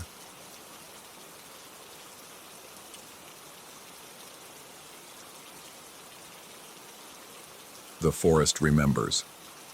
I know that now, though I wish I didn't. I wish I could go back to the comfortable ignorance of my first season here, when the trees were just trees and the trails were just dirt paths carved through wilderness. But you can't unknow things. You can't unsee what the fog reveals. I've been a guide at this park for 3 years. 3 years of leading groups through old-growth timber, explaining the life cycle of Douglas firs, pointing out elk tracks in the mud. 3 years of answering the same questions about bears and cougars, of radioing the station when someone twisted an ankle, of sleeping in the same cabin at the edge of the eastern boundary. I thought I understood this place. I thought the mountains had accepted me. But there are parts of the park that don't appear on any map I've seen issued to visitors. Parts that the senior rangers mention only in passing. Their voices dropping to something quieter than a whisper, more like an exhalation, as if even speaking too loudly might attract attention. And there's one trail in particular, a route that winds up toward a ridge that shouldn't exist according to topographical surveys that nobody talks about at all, until the signs appeared. It was a Tuesday in late October when I first noticed them. The morning had arrived wrapped in that particular Pacific Northwest gray that makes it impossible to tell where the sky ends and the mist begins. I was doing my usual perimeter check, making sure the trail markers along Route 7 hadn't been damaged by the previous night's windstorm, when I saw a post I'd never encountered before. The sign was wooden, dark with moisture, and the carved letters spelled out a name I'd heard whispered exactly twice in my time here: Echo Ridge Trail. An arrow pointed northeast, toward a section of the park I'd been told was permanently closed due to geological instability. The wood looked new, fresh cuts, no moss, the kind of clean edges that suggested it had been placed within the last few days. But what made my stomach tighten wasn't the sign itself. It was the second sign, 20 feet further along, and the third beyond that, each one pointing deeper into the forbidden section. Someone had marked an entire route. I radioed the station. The supervisor on duty, an older woman who'd been here longer than anyone, listened to my description in complete silence. When I finished, she simply said she'd send someone to check it out. Her voice carried no surprise, no curiosity, just a flatness that felt like a door being closed. No one came. I asked about it again the following day, but the supervisor acted as though our conversation had never happened. 2 other rangers avoided my questions entirely, finding sudden urgent tasks that required their immediate attention. Only one colleague, a man who'd been on medical leave for 6 months and was about to transfer to another station, met my eyes. He told me, in that strange, exhaling voice, that some trails have a way of reopening themselves. He said it like one might describe a wound that refuses to heal. I should have listened to the warning buried in his words. I should have understood that some doors, once opened, don't close again the way they should. The footsteps began on the 3rd night. I woke at 2:47 a.m. I remember the exact numbers glowing red on my clock, to the sound of someone walking across my cabin's front porch. The boards creaked in a steady rhythm, back and forth, like someone pacing. I lay still, barely breathing, listening as the sound continued for what felt like hours, but was probably only minutes. Then it stopped, directly in front of my door. I waited for a knock, for a voice identifying themselves as a lost hiker or a fellow ranger. Instead, I heard something far worse. My own name, spoken in a tone that almost resembled my mother's voice. If my mother's voice had been filtered through static and distance and something that had forgotten how human vocal cords were supposed to work. I didn't answer. I didn't move. Eventually, the pacing resumed, and then faded into the forest. The next morning, I found footprints in the mud around my cabin. Dozens of them, all different sizes, circling the structure in patterns that made no logical sense. Some prints walked up to the walls and simply ended, as if whoever made them had stepped directly through the wood. Others emerged from nowhere, beginning in the middle of the clearing with no approach tracks. I told myself it was a prank. Some of the younger seasonal workers had a reputation for hazing, and I convinced myself this was an elaborate initiation I'd somehow missed during my first years. But when I mentioned the footprints at breakfast, the other rangers stared at their plates and said nothing. One of them, I noticed, had started wearing a small pouch around his neck, the kind that usually held religious medals or protective charms. The voices came again that night, and the night after. Sometimes they called my name in that wrong mother tone. Sometimes they sounded like colleagues asking for help, their words muffled as though spoken through layers of wool. Once, I heard what sounded like an entire group of hikers moving through the trees near my cabin, their conversations just below the threshold of comprehension, punctuated by occasional laughter that rose and fell like something trying to remember what joy sounded like. I stopped sleeping with the lights off. I started checking the locks 3 times before bed, then 4, then 5. My hands trembled when I poured my morning coffee. In the mirror, I watched my face grow pale and drawn, shadows deepening beneath my eyes like bruises. On the 7th night, I decided I had to know. I told no one I was going. I left at dawn, when the fog was thickest, and followed the signs that shouldn't have existed toward the trail that shouldn't have been open. My pack held the essentials: water, food, a flashlight, my radio, a compass, and a camera I'd brought to document whatever I found. Proof, I thought.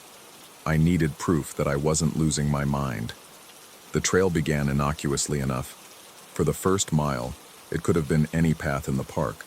Packed dirt, occasional exposed roots, the ubiquitous carpet of fallen needles that muffled every footstep. But as I climbed higher, things began to change in ways I struggled to articulate. The silence was the first thing I noticed. Not the absence of sound exactly, but a quality to the quiet that felt active, purposeful, as if something were absorbing noise rather than simply lacking it. My footsteps, which had crunched softly at the trailhead, now made no sound at all.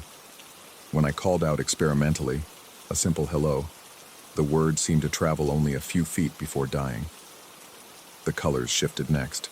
The greens of the forest, already muted by the overcast sky, took on a grayish cast that reminded me of old photographs, of things seen through cataracts. Even my own hands, when I held them up, looked faded somehow, less substantial. I checked my compass. The needle spun lazily, unable to find north. I tried my radio. Static. Not the clean hiss of an empty frequency, but something layered and textured, almost like voices speaking in a language that predated words. I should have turned back then. Any rational person would have. But rationality had become slippery, hard to grasp, and something deeper than logic was pulling me forward. Curiosity, perhaps, or something wearing curiosity's mask. The trail marker appeared around the next bend, a wooden post with a carved arrow, identical to the ones near my cabin. I noted my position, made a mental map of the landmarks around me. A distinctive boulder shaped like a crouching animal, a dead tree with a lightning scar running down its trunk, a small stream crossing the path. Then I continued. 20 minutes later, I found another marker, the same crouching boulder, the same scarred tree, the same stream, though I hadn't crossed any water going back. I had returned to the exact spot I'd left. I tried again, this time keeping careful count of my steps, noting every turn. 500 paces later, the marker appeared again. Same boulder, same tree, same impossible stream. The forest was looping. I don't know how many times I walked that circuit. Enough that the gray light began to fade towards something darker. Enough that my legs ached and my water bottle emptied, and my thoughts started to fragment into jagged, unconnected pieces. At some point, I stopped walking and simply stood, staring at the trail marker, waiting for something to make sense. That was when I noticed the carvings. The post wasn't just marked with a directional arrow. Below it, scratched into the wood with what must have been fingernails or stones, were initials, dozens of them. Some weathered almost to illegibility, others relatively fresh. Each set was accompanied by a date. I recognized some of the initials. A ranger who'd transferred suddenly 6 years ago, claiming family emergency. Another who'd taken early retirement after a single season, refusing to discuss his time here with anyone. And others I didn't know, stretching back decades, the oldest dates belonging to people who would have been here before I was born. The most recent carving bore initials I knew all too well. They were mine, my own initials, in my own handwriting, dated 3 weeks from now. I don't remember dropping to my knees, but that's where I was when the fog began to thicken around me. The trees seemed to lean closer, their branches interlocking overhead like fingers, and in the space between their trunks I began to see shapes. Not figures exactly, but suggestions of figures. Outlines of people who stood motionless, watching, their edges blurring into the mist. I tried to speak, to ask who they were, what they wanted, but my voice had joined the silence, swallowed by that hungry quiet. One of the shapes moved. It stepped forward, and for just a moment before the fog shifted, I saw a face. A familiar face. My own face, older and thinner, wearing an expression of profound exhaustion. Its lips moved, forming words I couldn't hear, and it raised one hand in what might have been a wave, or might have been a warning. Then the fog closed in completely, and I was alone with the trees and their terrible memory. I found my way back. Somehow, I have fragments of the return journey, glimpses of the trail unwinding behind me, the sound of my own breathing harsh and ragged, the gradual return of color and noise as I descended toward the boundary of the forbidden section. By the time I reached my cabin, full dark had fallen, and my body was shaking so violently I could barely work the door handle. I didn't report what I'd seen. Who would I tell? What words would I use? The signs had vanished by morning, of course. The trail entrance was overgrown again, as if nothing had ever disturbed the undergrowth. When I checked my camera, hoping for proof, the memory card was empty. But I still have the mud on my boots. I still have the scratches on my arms from branches I don't remember pushing through. And I still have the dreams that come every night now. Dreams of walking a trail that loops forever, of seeing my own face among the watchers, of reading my initials carved into wood that's been standing since before I was born. The footsteps still come to my cabin. The voices still call my name in tones that almost sound right. But now sometimes I recognize them. Now I hear myself among the chorus, speaking from somewhere I haven't been yet, calling to someone I haven't become. The transfer paperwork sits on my desk, half completed. Every day I tell myself I'll finish it. Every day I find reasons to wait, because leaving would mean never knowing what's actually happening on that ridge. It would mean abandoning the guides who came before me, whose initials are carved into that impossible post. And sometimes late at night, when the voices are loudest, I wonder if leaving is even possible anymore. I wonder if the trail has already claimed me, if the date next to my initials is approaching like a tide, inevitable and patient. I wonder if the face I saw in the fog was a warning from some future version of myself, or an invitation. The forest remembers, and I'm beginning to think it remembers me from a time that hasn't happened yet. Tomorrow maybe I'll follow the signs again, just to check, just to see if they've changed. The fog is already gathering at the tree line, and somewhere in its depths, I can hear footsteps that sound exactly like my own. Story 8. The walls in this building are thin enough to hear a whisper, thick enough to swallow a scream. I learned this my first night here, lying awake on a mattress that still smelled of the previous tenant's cigarettes, listening to the symphony of strangers living their compressed lives all around me. Footsteps above, television murmurs below, the occasional flush of pipes like the building's arterial system pumping waste through its ancient veins. But from the apartment to my left, Unit 4C, nothing. An absence of sound so complete it felt deliberate, as if the silence itself were listening. That was 3 weeks ago, before the knocking began. The first time I heard it, I convinced myself it was the radiator. February in New York had turned the city into a frozen gray prison, and the building's heating system groaned and clanked like a dying animal. The sound came at 2:17 a.m. I know the exact time because insomnia had become my unwanted companion, and I'd taken to watching the red digits on my alarm clock as if they might reveal some secret about why sleep had abandoned me. 3 knocks, then silence, then 3 more. I pressed my palm against the wall, separating my bedroom from 4C. The plaster was cold, almost wet feeling, though when I pulled my hand away, my skin was dry. I told myself it was nothing. Old buildings make old sounds. I'd moved here from a newer complex in Queens after losing my job, downsizing my life to fit my dwindling savings. This place was cheap for a reason. The knocking came again the next night. Same time, same pattern. 3. Pause. 3. But now, there was something else beneath it. A low, rhythmic scraping, like fingernails being dragged slowly across wood. I lay rigid in my bed, counting the repetitions. 12 sets of 3 before it stopped. 36 knocks total. I didn't sleep until dawn painted the walls a sickly yellow. By the end of the first week, I'd cataloged the patterns. The knocking wasn't random.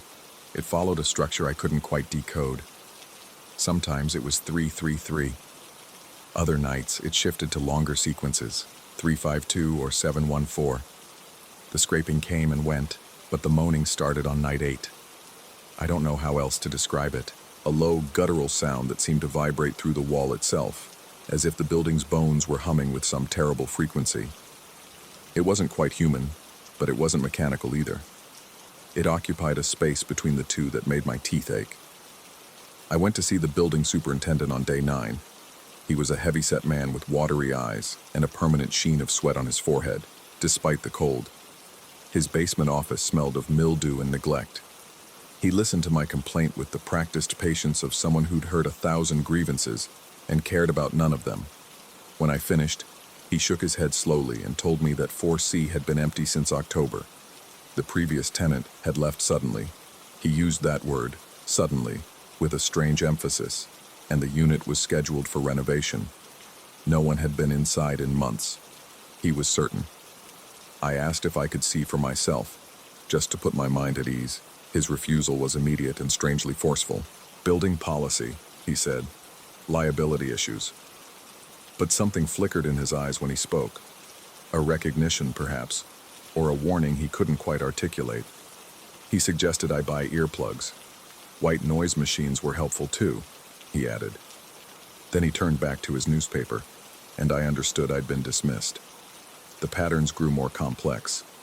I started keeping a notebook, transcribing each sequence as it came through the wall. 333 became 352, became 714, became something longer, something that felt almost like language. I'd lie awake with my ear pressed against the cold plaster, scribbling numbers in the dark, my handwriting growing increasingly erratic as the nights wore on. It was my neighbor across the hall who first noticed the change in me, an elderly woman who shuffled to the mailboxes each morning in the same faded housecoat. She stopped me in the corridor one afternoon, her hand surprisingly strong on my arm, and asked if I was feeling all right. I looked unwell, she said. Thin, pale. Was I eating? I told her I was fine, just having trouble sleeping. She studied my face for a long moment, then leaned closer. She whispered that she'd heard things too, years ago, when she first moved in, from 4C. But she'd learned to ignore them. That was the trick, she said. You had to ignore them, no matter how much they wanted your attention. Then she released my arm and shuffled away, leaving me standing in the corridor with the fluorescent lights buzzing overhead like trapped insects. I began responding on the 15th night. I don't know why. Perhaps the sleep deprivation had eroded whatever rational barriers normally governed my behavior. Perhaps I simply needed to know that something real existed on the other side of that wall, even if that something was terrible. The sequence that night was 323. I waited until it finished, then raised my fist and knocked back. 323. The silence that followed was different, charged, expectant. Then came the response. 414. My heart was hammering so hard I could feel it in my throat. I knocked again, repeating the new pattern. 414. The answer came immediately. 535. We continued like this for nearly an hour, the patterns growing longer and more intricate. I filled 3 pages of my notebook before exhaustion finally claimed me. When I woke the next morning, my knuckles were raw and bruised, and I had no memory of falling asleep. The communication evolved over the following week. I began to perceive meaning in the sequences, not words exactly, but intentions, emotions. The 333 that had started everything felt like a greeting now, or perhaps a test. The longer patterns carried weight, urgency, and the moaning that accompanied them had shifted in tone, becoming almost plaintive, almost pleading. I stopped going outside. The winter sunlight hurt my eyes, and the noise of the city felt like an assault after the intimate silence of my apartment. I called in sick to the temp agency that occasionally threw work my way. I let my phone die. The only thing that mattered was the wall and what waited behind it. On the 22nd night, the pattern changed completely. It came faster than before, almost frantic. 272727, repeated over and over. I knocked back, trying to match the rhythm, but something was wrong. The moaning had returned, louder now, and beneath it I could hear something else. Scratching, not the slow scrape of fingernails, but something more desperate. Something trying to get through. I pressed my ear against the wall and listened. The scratching stopped. The moaning faded. And then, very clearly, I heard breathing. Not through the wall. From the wall.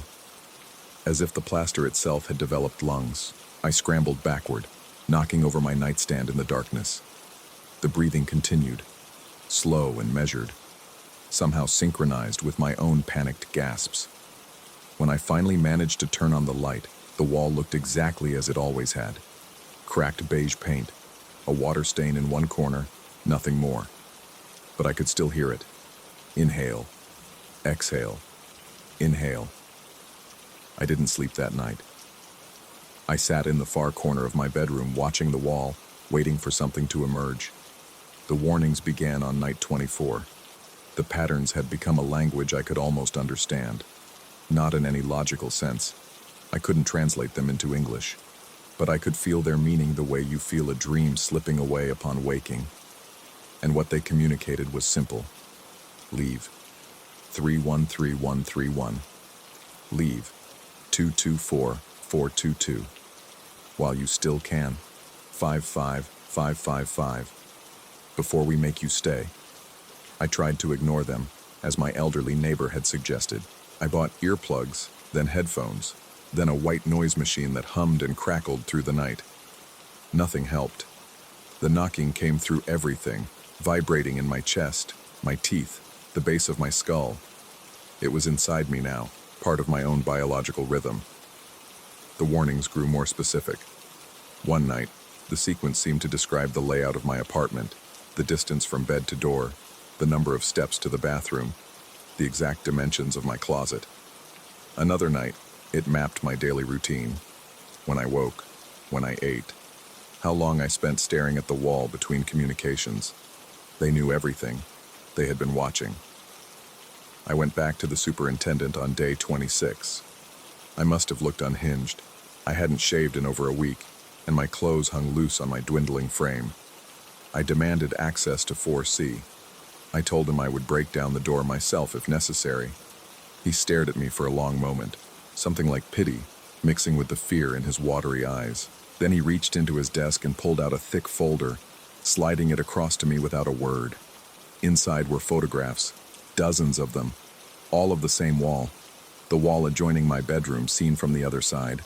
But in these images, the plaster was covered with markings, symbols, patterns, the same sequences I'd been transcribing in my notebook for weeks, carved deep into the surface in what looked like frantic, desperate strokes. The timestamp on the earliest photo was October of last year. I asked him what had happened to the previous tenant. He took back the folder, his hands trembling slightly. The man hadn't died, he assured me. He was simply elsewhere now, a facility upstate. He'd started hearing things too, started responding. And then one morning, maintenance had found him inside 4C, even though the door had been locked from the outside and no one had a key. He'd been carving patterns into the wall, he said, for hours. His fingers had been worn down to the bone. I asked the superintendent how the man had gotten inside. He shook his head and told me that was the wrong question. The right question was how to get out. It is now 2:47 a.m. on the 29th night. I am writing this at my desk, which I have pushed into the corner furthest from the wall. The knocking started 20 minutes ago, a new pattern I don't recognize. Something complex, something final. I have packed a bag. My keys are in my hand. In a few minutes, I will open my front door and walk down the corridor and out of this building, and I will never return. But there is a problem. When I turn toward the door, I see it. The wall, the one separating my apartment from 4C, has moved. Not much, perhaps 6 inches. But the room is smaller now than it was when I sat down. The distance to the exit has grown. The knocking continues. I respond without thinking, my fist finding the rhythm automatically. 333. The old greeting, the original test. The answer comes immediately, and this time I understand it perfectly. Not through logic, through something older. Something that bypasses language entirely and speaks directly to the animal brain, the part of us that still remembers how to be prey. You learned the pattern, it says. Now you are part of it. I try to stand, but my legs won't cooperate. The wall breathes. The distance to the door stretches. The knocking builds to a crescendo, and beneath it, I hear my own voice. My own voice. Coming from the other side. It is calling my name. It is welcoming me home. They found this manuscript on the desk in apartment 4B, 3 days after the tenant was reported missing. The room showed no signs of forced entry or struggle. The wall separating 4B from 4C had been torn open from the inside, revealing only darkness beyond. No body was recovered. The building superintendent declined to comment, citing liability concerns. Unit 4B is currently scheduled for renovation. It has been vacant since March. Sometimes, late at night, the new tenants in 4A report hearing knocking through their walls. They describe it as rhythmic, almost like a code. They have started knocking back. Story 9. Windshield wipers couldn't keep up with the rain. I had been driving for 11 hours straight, my eyes burning from the hypnotic blur of taillights and the endless drone of tires on wet asphalt. The GPS had glitched somewhere around Midland, rerouting me through a maze of farm roads that seemed to lead nowhere. By the time I realized I had missed my exit, the storm had swallowed the highway whole, reducing visibility to a few feet of gray, nothing. That's when I saw the sign, a pale rectangle emerging from the downpour like a half-remembered dream. Vacancy. No name, no logo, just that single word flickering in neon pink against the black Texas night. I told myself I had no choice. The rational part of my brain, the part that had kept me alive through 20 years of traveling sales routes across the Southwest, insisted this was simply survival. Find shelter, wait out the storm, leave at first light. But there was something else, something I didn't want to acknowledge. A pull, almost magnetic, as if the motel had been waiting for me specifically, as if it had always been there, just beyond the edge of my awareness, patient and inevitable. The parking lot was empty save for a single pickup truck, its paint faded to the color of old bone. The motel itself was a low, sprawling structure, the kind built in the 60s and forgotten by every decade since. A covered walkway connected a dozen rooms to a small office, and the rain drummed against the corrugated metal roof with the insistence of fingers tapping on a table. I grabbed my overnight bag and ran for the office door. The woman behind the counter looked up before the bell above the door had finished chiming. She was older, 60, maybe 70, with silver hair pulled back in a severe bun and eyes the color of dishwater. She smiled, and something cold slithered down my spine. She said my name. Not, "Can I help you?" or "Rough night out there."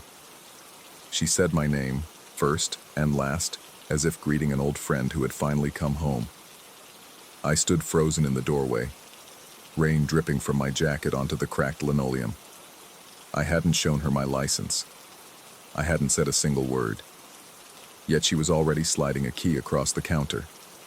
An actual metal key, not a card. And telling me that room 7 was all ready, just the way I liked it. I asked her how she knew who I was. Her smile didn't waver. She told me I had been here before, a long time ago. She said some guests just had a way of coming back, whether they remembered or not. Her voice was soft, almost grandmotherly, but there was something beneath it. A weight, a certainty that pressed against my chest like a hand. I wanted to argue. I wanted to tell her I had never been to this stretch of highway in my life, that I had never seen this motel, that something was very wrong and I was going to leave right now, storm be damned. Instead, I took the key. Room 7 was at the far end of the walkway, its door the same faded green as all the others. The key turned smoothly, as if the lock had been recently oiled, and the door swung inward on silent hinges. The smell hit me first, old paper and dust, with an undertone of something sharper, something chemical. The room was small but clean, dominated by a queen-sized bed with a mustard yellow comforter and a nightstand that held a lamp with a water-stained shade. A television from another era sat on a dresser, its screen dark and curved like a dead eye. Heavy curtains covered the single window, and when I pulled them back, I saw only my own reflection staring back at me, distorted by the rain streaming down the glass. I dropped my bag on the bed and noticed the nightstand drawer was slightly open. Inside, I found a Bible, standard motel fare, and beneath it, a notebook. The notebook was old, its cover made of cracked brown leather that had softened with age. There was no title, no label, nothing to indicate what it contained. But when I opened it, I felt the room grow colder, as if the temperature had dropped 10 degrees in an instant. The pages were filled with handwriting. Different hands, different pens, different inks. Blue, black, faded brown that might once have been red. Dozens of entries, maybe more, each one dated and written in the first person. The first entry was from 1987. The man described arriving at a motel during a rainstorm after missing his exit somewhere in West Texas. He described the woman at the front desk who knew his name before he spoke. He described the key to room 7, the smell of old paper, the drawer that was slightly open. He described finding a notebook. I read faster, my heart beginning to pound against my ribs. Entry after entry, year after year. 1992, 1998, 2004, 2011, 2019. Each one telling the same story with minor variations. A traveling salesman, a wrong turn, a storm, a motel that didn't appear on any map, the woman who smiled and spoke their names like incantations, the room that smelled of dust and secrets, the notebook waiting in the drawer like a message in a bottle from a ship that had never been found. Every man described exactly what I was experiencing. Every detail matched. The flickering neon sign, the pickup truck in the parking lot, the key that felt too cold in my palm. Some entries were longer than others, filled with speculation and fear and desperate attempts at rationalization. Others were brief, almost clinical, as if the writers had already accepted something I was only beginning to understand. But there was one thing none of them mentioned. None of them wrote how they left. I flipped through the pages again, searching for some indication of an ending, a resolution, a simple, "I checked out the next morning and drove away." But every entry simply stopped, mid-thought or mid-sentence, as if the writers had been interrupted, as if something had made them put down their pens, as if something was about to make me put down mine. I dropped the notebook and went to the door. The handle wouldn't turn. I pulled harder, rattling the door in its frame, but it held firm. I checked the lock. It wasn't engaged. The deadbolt was open. There was no reason the door shouldn't open, and yet it remained sealed, as immovable as if it had been welded shut. The window was worse. When I tried to lift it, the frame didn't budge. I pressed my face against the glass, trying to see beyond my own reflection, but the rain had become a solid wall of water, obscuring everything beyond the narrow walkway outside. I could hear it drumming on the roof, a constant percussion that seemed to be growing louder, more insistent, as if the storm was trying to get in. The television turned on by itself. Static filled the screen, a blizzard of gray and white that cast dancing shadows across the walls. I hadn't touched the remote. I hadn't touched anything, but the static seemed almost purposeful, patterns emerging and dissolving in the chaos like faces trying to form, but never quite succeeding. I turned it off. The static remained for a moment, flickering, before the screen went dark. Then the phone rang. It was an old rotary phone, the kind I hadn't seen since I was a child, sitting on the nightstand where I could have sworn there hadn't been a phone before. The ring was shrill, mechanical, cutting through the white noise of the rain like a scream. I let it ring. 3 times, 4, 5. On the 6th ring, I picked it up. The voice on the other end was familiar. It was the woman from the front desk, but different. Younger somehow. Or maybe just a recording that had been made decades ago. She told me that checkout was at 11. She told me not to worry, that everything would make sense soon. She told me to add my entry to the book. Before I could respond, the line went dead. I should have been terrified. Part of me was a deep, primal part that recognized danger in the way an animal recognizes the scent of a predator. But there was another part, a strange calm settling over me like a blanket of snow that felt almost resigned, as if I had known, on some level, that this moment was coming, as if I had been waiting for it my entire life. I sat down on the bed and picked up the notebook again. The entries I hadn't noticed before seemed to leap out at me now, small details I had missed in my initial panic. The man from 1998 mentioned a photograph on the wall, a black and white image of a group of men standing in front of the motel. He counted 12 men in the photo. The man from 2011 mentioned the same photograph but counted 15. The most recent entry, from 2019, said there were 23. I looked up. There was a photograph on the wall across from the bed, small and easy to miss, hung in a simple wooden frame. I hadn't noticed it when I came in. I was almost certain it hadn't been there. I stood and walked toward it, my footsteps silent on the thin carpet. The photograph was old, its edges yellowed and curling. It showed the motel in what might have been the 1960s, the building newer but recognizable, the neon sign bright and whole.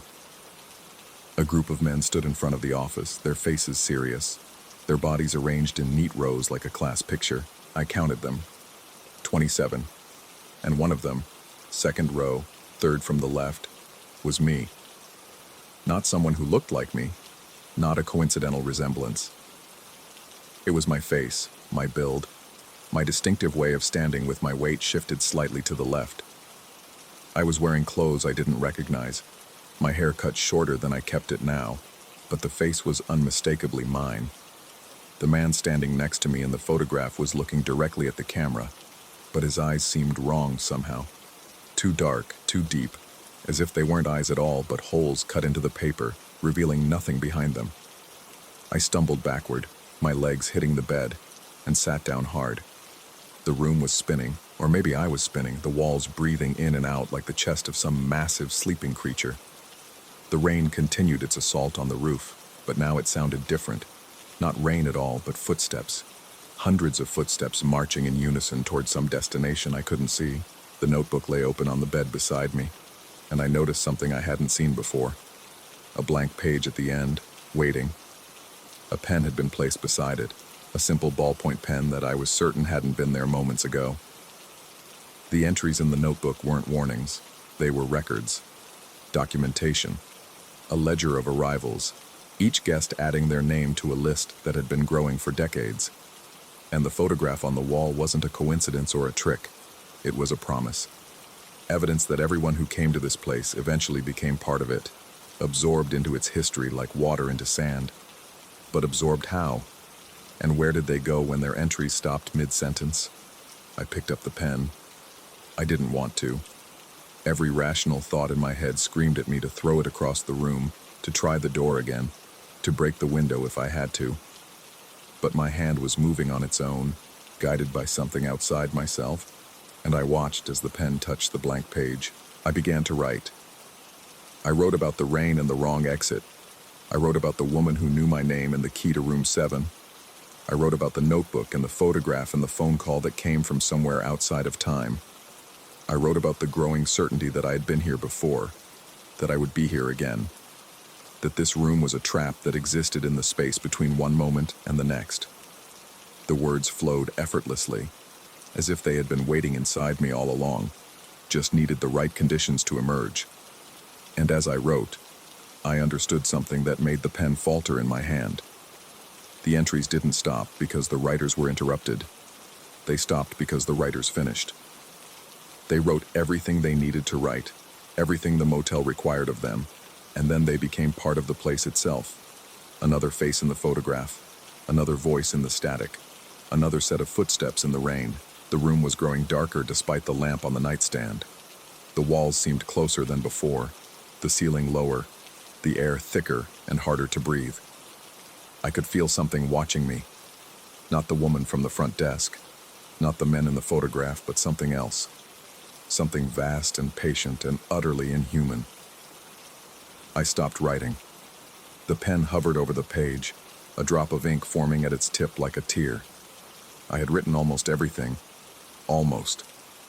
There was only one thing left to document, one final detail that would complete my entry and seal my fate. How I left. But I hadn't left. I was still here, still sitting on this bed, still breathing this stale air. The story wasn't finished, and as long as it remained unfinished, I was still myself, still separate from the motel and its collection of lost travelers. I closed the notebook. The darkness recoiled, just slightly, as if surprised. The pressure in the room eased by a fraction. The watching presence drew back, not gone, but waiting, wondering what I would do next. I didn't know how to leave. The door was still sealed, the window still fixed. The storm still raged outside with no sign of stopping. But I knew one thing with absolute certainty. I would not complete my entry. I would not give the motel what it wanted. I would sit here until morning, until the rain stopped, until something changed. And if nothing changed, if I was trapped here forever, suspended between one sentence and the next, then at least I would remain myself. At least I would not become another face in the photograph, another voice in the chorus of the lost. The notebook lies on the bed beside me, closed but not forgotten. The pen is on the floor where I dropped it, its ink slowly seeping into the carpet like blood into soil. The rain continues to fall, and the television flickers occasionally, patterns almost forming in the static before dissolving back into chaos. I am writing this in my own journal, the one I keep for work notes and personal thoughts. Not in the motel's notebook, not in its ledger. This account is mine, separate from the trap, a message to whoever might find it. If you are reading this, you are likely in room 7. You have likely found the notebook in the drawer. You have likely seen your face in the photograph on the wall. Do not finish your entry. The motel wants your ending, your resolution, your final period at the close of the final sentence. It feeds on completed stories, on travelers who believe they have documented everything and have nothing left to give. Leave your story unfinished. Stay in the space between. And whatever you do, do not answer the phone when it rings at dawn. I can hear it beginning to ring now, a soft, distant trill, growing louder with each passing second. The light outside the window is changing, the black giving way to a gray that might be morning or might be something else entirely. I will not answer. I will not complete my entry. I will remain here in the space between the last word and the final period, for as long as I possibly can, because I think I finally understand the truth about this place. The motel doesn't trap travelers, it collects authors, and every story needs an ellipsis. Story 10. The ocean doesn't forget. That's what the old divers told me when I first started working maintenance on the rigs. Men with sun-cracked skin and eyes that had seen too much darkness beneath the waves. They said the Gulf remembers everything that sinks into it. Every ship, every body, every secret. I used to think they were just trying to scare the new guy. Now I understand they were trying to warn me. It started 3 weeks ago during a routine inspection of the subsea manifold on Platform 12. Visibility was poor that morning, maybe 15 feet at best, the water thick with particulate matter that swirled in my helmet lights like dirty snow. I was 90 feet down, checking the integrity of the pipeline connectors, when my radio crackled with something that wasn't my topside supervisor's voice. At first, I thought it was interference. We get that sometimes when the weather's bad or when passing vessels hit certain frequencies. But the weather was calm, and there were no ships in the area. What I heard wasn't static, it was whispering.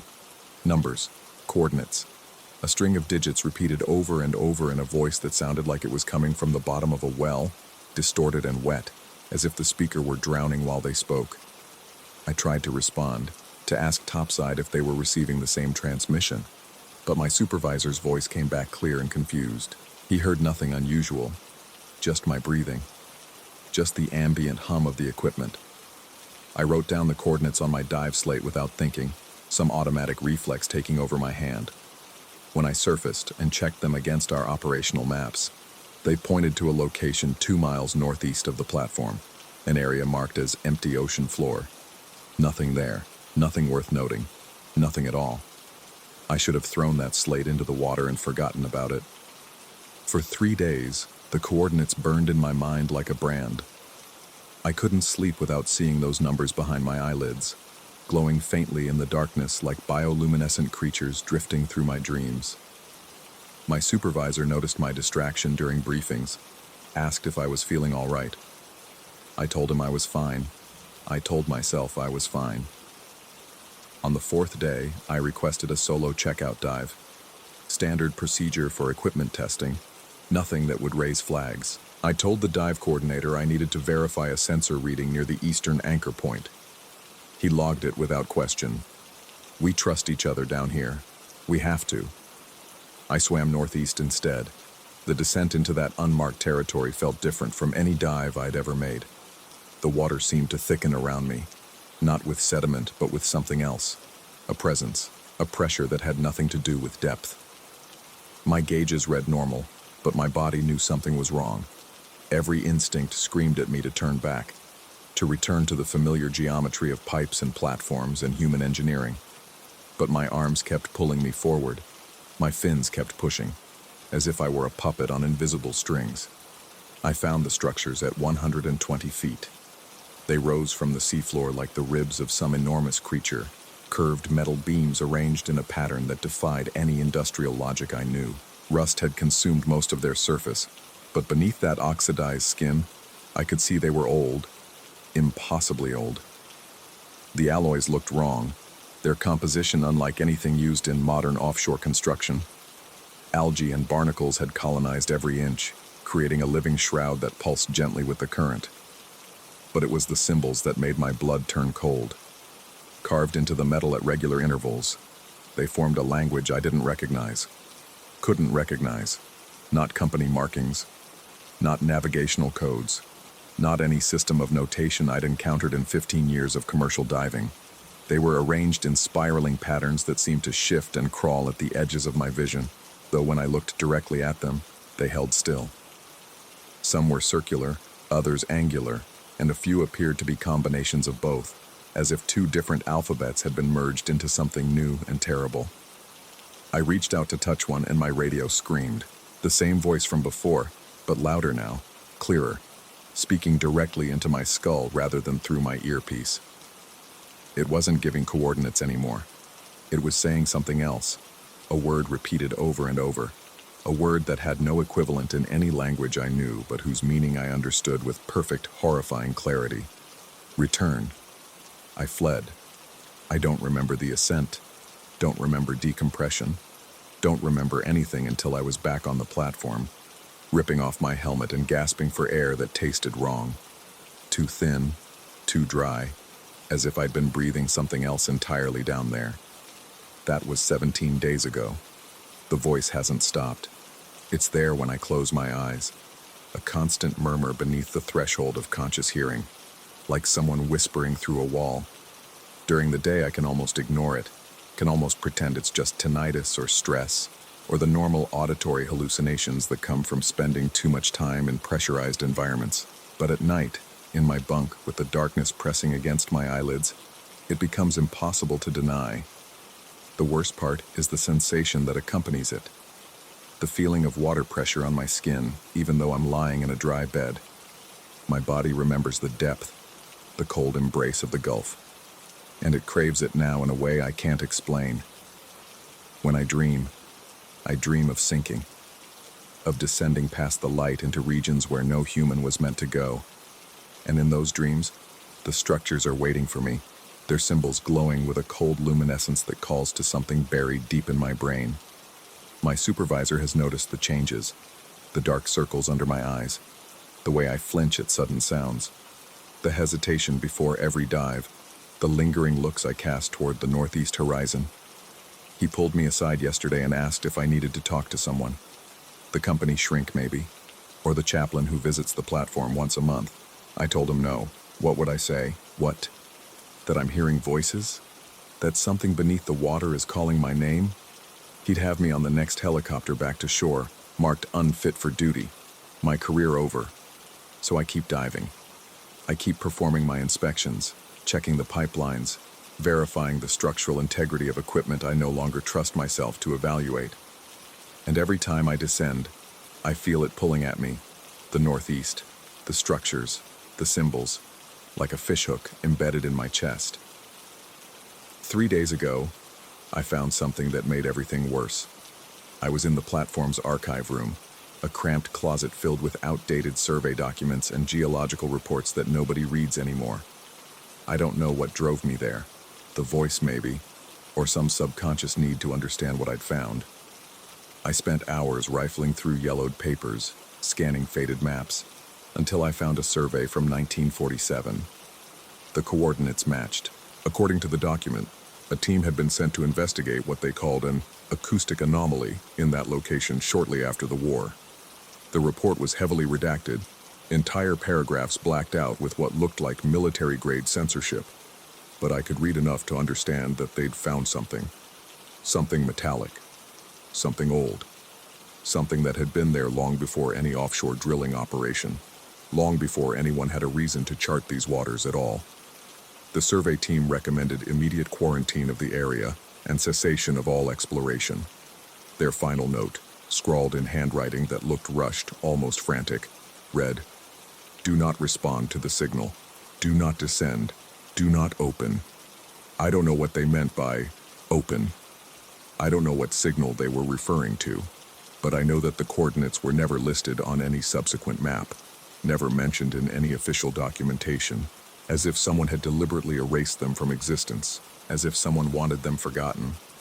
Last night, I stopped sleeping entirely. It wasn't a choice. My body simply refused to shut down, kept alert by a fear that had sunk its roots deep into my nervous system. I lay in my bunk and stared at the ceiling, listening to the ambient sounds of the platform, the groan of metal, the distant rumble of generators, the wind howling against the superstructure, and beneath all of it, the voice. It's not whispering anymore.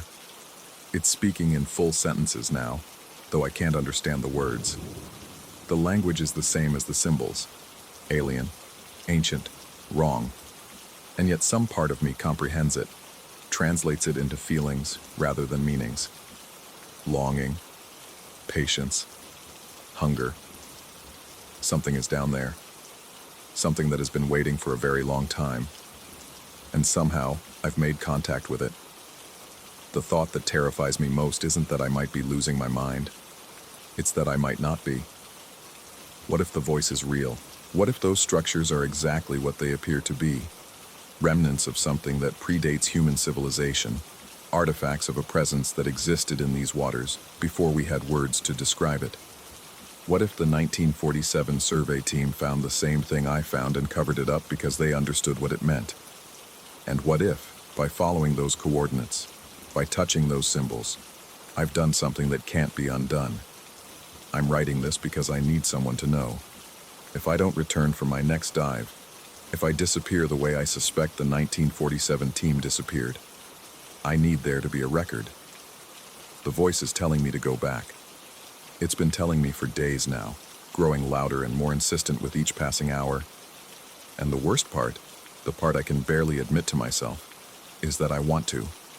I want to descend again, to swim northeast, to find those structures and trace my fingers over those symbols until I understand what they mean. The compulsion is almost physical, a magnetic pull that makes my hands shake and my breath catch whenever I think about resistance. My supervisor scheduled me for a maintenance dive tomorrow morning. Routine inspection of the wellhead assembly. Nothing unusual, nothing dangerous. I've already calculated the deviation in my head, the angle I'd need to swim, the time it would take to reach the coordinates, the amount of air I'd have left when I arrived. It would be tight, but possible. I could make it there and back before anyone noticed I'd strayed off course. The rational part of my brain knows this is insane, knows that I should report what I've found, request a psychological evaluation, get off this platform before I do something I can't take back. But that part feels distant now, muffled, like a voice calling from the surface while I sink deeper and deeper into the dark. Tonight, when I close my eyes, I see the symbols. They're not static anymore. They're moving, rearranging themselves into configurations that almost make sense, that hover at the edge of comprehension like a word on the tip of your tongue. And the voice is telling me that if I just go down one more time, if I just touch them again, everything will become clear. I'll understand what's been waiting there all these centuries. I'll understand why it chose me. I'll understand what it wants me to open. The pressure is building in my chest again.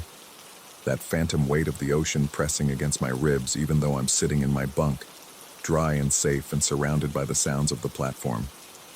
But the platform doesn't feel safe anymore. Nothing feels safe.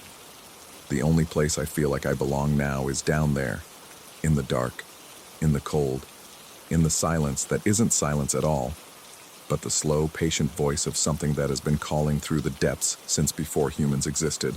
Tomorrow, I'm going to answer it, sir. I don't know if that makes me brave or broken or something else entirely. I don't know if what I've experienced is a genuine encounter with something beyond human comprehension, or the elaborate hallucination of a mind cracking under the pressure of isolation and depth. But I know this: when I close my eyes, the voice knows my name. It's been whispering it for days now, threading it through the alien syllables, making it part of that ancient language, as if I've always belonged to it, as if I've always been meant to return. The ocean doesn't forget, and now it seems, neither do I.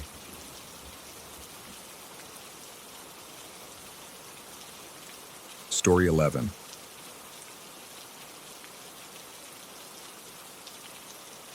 The fluorescent lights in B-Wing have a particular way of dying. They don't simply go out. They hesitate first, flickering in a stuttering rhythm that makes the shadows stretch and contract like something breathing.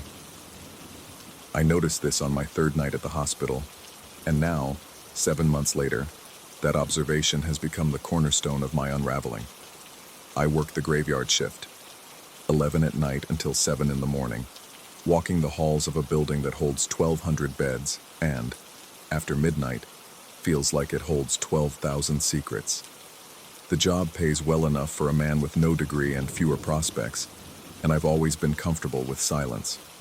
Or I was, before B-Wing started speaking to me in a language I don't understand but somehow recognize. The renovation was supposed to be completed by spring. Structural reinforcement, they told us during the briefing. The east foundation had shown signs of settling, hairline fractures spreading through the concrete like the building was developing wrinkles of age. They closed the entire wing, relocated patients to temporary quarters in the adjacent tower, and brought in contractors who worked for exactly 6 weeks before the funding dried up. Now the wing sits dark and hollow, sealed behind fire doors with magnetic locks, and I'm the only one who patrols its perimeter. That's what the job description says anyway. Perimeter patrol. I'm not supposed to go inside. Nobody is. But motion sensors don't care about job descriptions, and when my radio crackles at 2 in the morning with an alert from corridor B7, I have no choice but to investigate. The first few times I found nothing. Empty hallways thick with the smell of drywall dust and abandoned ambition. Plastic sheeting hanging from ceiling frames like shed skin. The occasional rat, perhaps, triggering the infrared eyes that watched over the construction graveyard.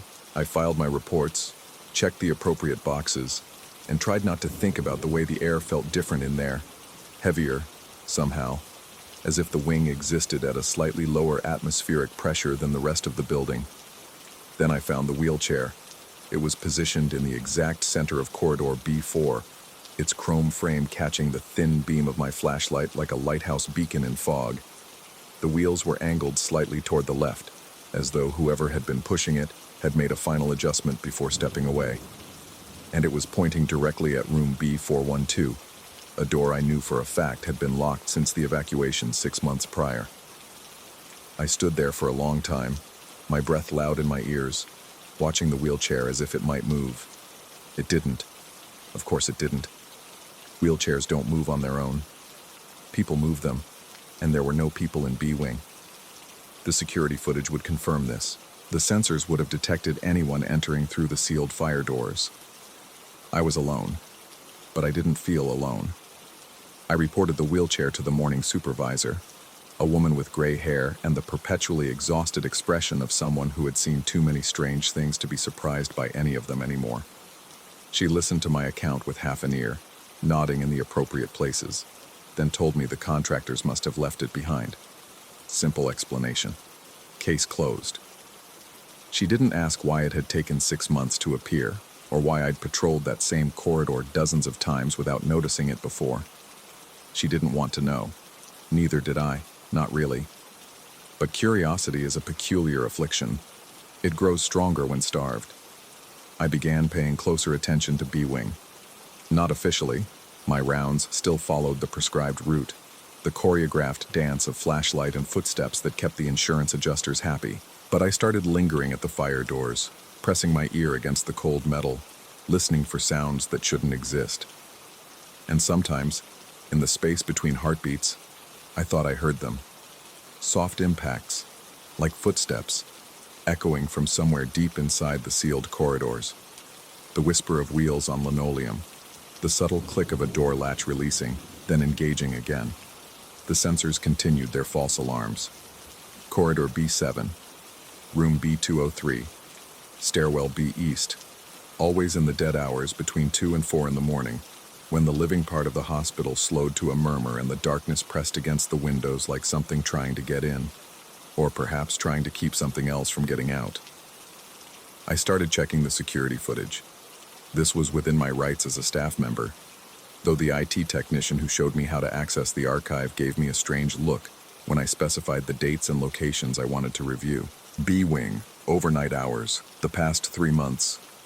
He pulled up the files without comment, but I caught him watching me from the corner of his eye as I scrolled through hours of empty hallways and static frames. The timestamps showed nothing unusual at first. Gray corridors stretching into gray infinity, the emergency exit signs casting their red glow like dying embers. Motion-triggered recording, they'd explained during orientation. The cameras only captured footage when the sensors detected movement. This saved storage space and made review more efficient. What they didn't explain was why the cameras in B-Wing were capturing footage at all. I found myself on the recordings. Or rather, I found my shadow. The first clip was from 3 weeks prior, time-stamped 2:47 a.m. Corridor B6. My flashlight beam swept across the frame, casting long shadows against the plastic sheeting. And there, just at the edge of visibility, a figure moved, humanoid, upright, walking with the deliberate pace of someone who knew exactly where they were going. The resolution was poor, the lighting worse, but I recognized the silhouette, the way the shoulders hunched slightly forward, the particular rhythm of the gait. It was me. It had to be me. Except at 2:47 a.m. on that particular night, I had been in the cafeteria on the 3rd floor of the main building, eating a sandwich and watching the local news on the break room television. The overnight nurse had seen me there. We'd exchanged words about the weather, the exhausting sameness of night shift small talk. I had witnesses. I had an alibi, as absurd as that sounded even in my own head. I watched the footage again, and again. The figure moved through corridor B6 with purpose, disappearing around the corner toward the sealed stairwell, and somewhere behind it, impossible to say how far, the faint outline of wheels caught the dim emergency lighting. The wheelchair, someone was pushing it, someone who looked exactly like me. I stopped sleeping well after that. The 8 hours between shifts became a purgatory of half-consciousness, my mind cycling through explanations that grew more desperate with each repetition. Someone else on staff had my build and my walk. Possible, but unlikely. The footage had been corrupted, the timestamps wrong. Technically plausible, but unsatisfying. I was sleepwalking, losing time, entering B-Wing during blackouts I couldn't remember. Terrifying, but at least it would mean the explanation was mundane, medical, fixable. But none of these theories explained what started happening at home. My apartment is small, a studio on the 4th floor of a building that smells perpetually of cooking oil and laundry detergent. I've lived there for 3 years, long enough to memorize every crack in the ceiling, every stain on the carpet, every angle of light that falls through the single window at different hours of the day. I know this place the way you know your own reflection, so when things started to change, I noticed. The first time, it was the coffee mug. I keep it on the shelf above the sink, handle facing left. because I'm right-handed, and that's the natural way to grab it in the morning. But when I came home after the night I found the wheelchair, the handle was facing right. A small thing, a nothing thing. I must have put it back wrong the day before, distracted by something, my mind already drifting toward sleep. Then it was the books. I don't own many. A few paperbacks, mostly thrillers, stacked on the nightstand in order of when I'd finished them. The one I'd read most recently was on top, its spine cracked and familiar. Except after my next shift, the stack had been rearranged. The book on top was one I'd finished months ago, its cover faded to a shade of blue I didn't remember. I told myself these were the effects of exhaustion. Night shift does things to your perception, your memory. The circadian disruption alone is enough to make anyone question their grip on reality. I started taking photographs before each shift. The mug, the books, the angle of the blinds, the position of my keys on the hook by the door. Documentation, I thought, evidence that I wasn't losing my mind. The photographs showed me what I expected. What they didn't show was why everything looked slightly different when I returned. The mug in the same position, yes, but somehow the handle's shadow fell at a wrong angle. The books stacked identically, but the nightstand itself seemed to have shifted 3 inches to the left. My keys on the hook, but the hook now mounted a 1/4 inch lower than I remembered. I measured. I compared. I drove myself to the edge of obsession and then a step beyond, and every measurement confirmed what my eyes refused to accept. I was coming home to an apartment that was almost mine, but not quite. A copy with imperceptible flaws. A version of my life that had been reassembled by something that didn't quite understand how the original was supposed to look. The hospital security footage continued to capture my shadow walking through B-Wing. I reviewed every recording, cross-referencing timestamps with my official patrol logs, my break schedules, the swipe records from my access badge. The pattern was consistent. Whenever my shadow appeared in the sealed corridors, I was verifiably somewhere else. The cafeteria, the parking garage, the third-floor nursing station, signing paperwork or making small talk with colleagues who could confirm my presence. I was never in 2 places at once. Not physically, but the cameras told a different story. My supervisor noticed the change in me. She asked if I was feeling all right, if the overnight hours were becoming too much, if I needed to speak with someone from the employee assistance program. I assured her I was fine, just tired, just adjusting to a new sleep schedule. She nodded with the mechanical sympathy of someone who had heard this particular lie before and knew better than to challenge it. The truth was something I couldn't articulate, even to myself. How do you explain that you've started to doubt your own continuity? That you walk through your days with the growing suspicion that you might not be the only version of yourself that exists? That somewhere, in the sealed darkness of B-Wing, another you is walking the same corridors, pushing the same wheelchair, and perhaps, coming home to the real apartment while you return to the copy. I began to dread the fire doors.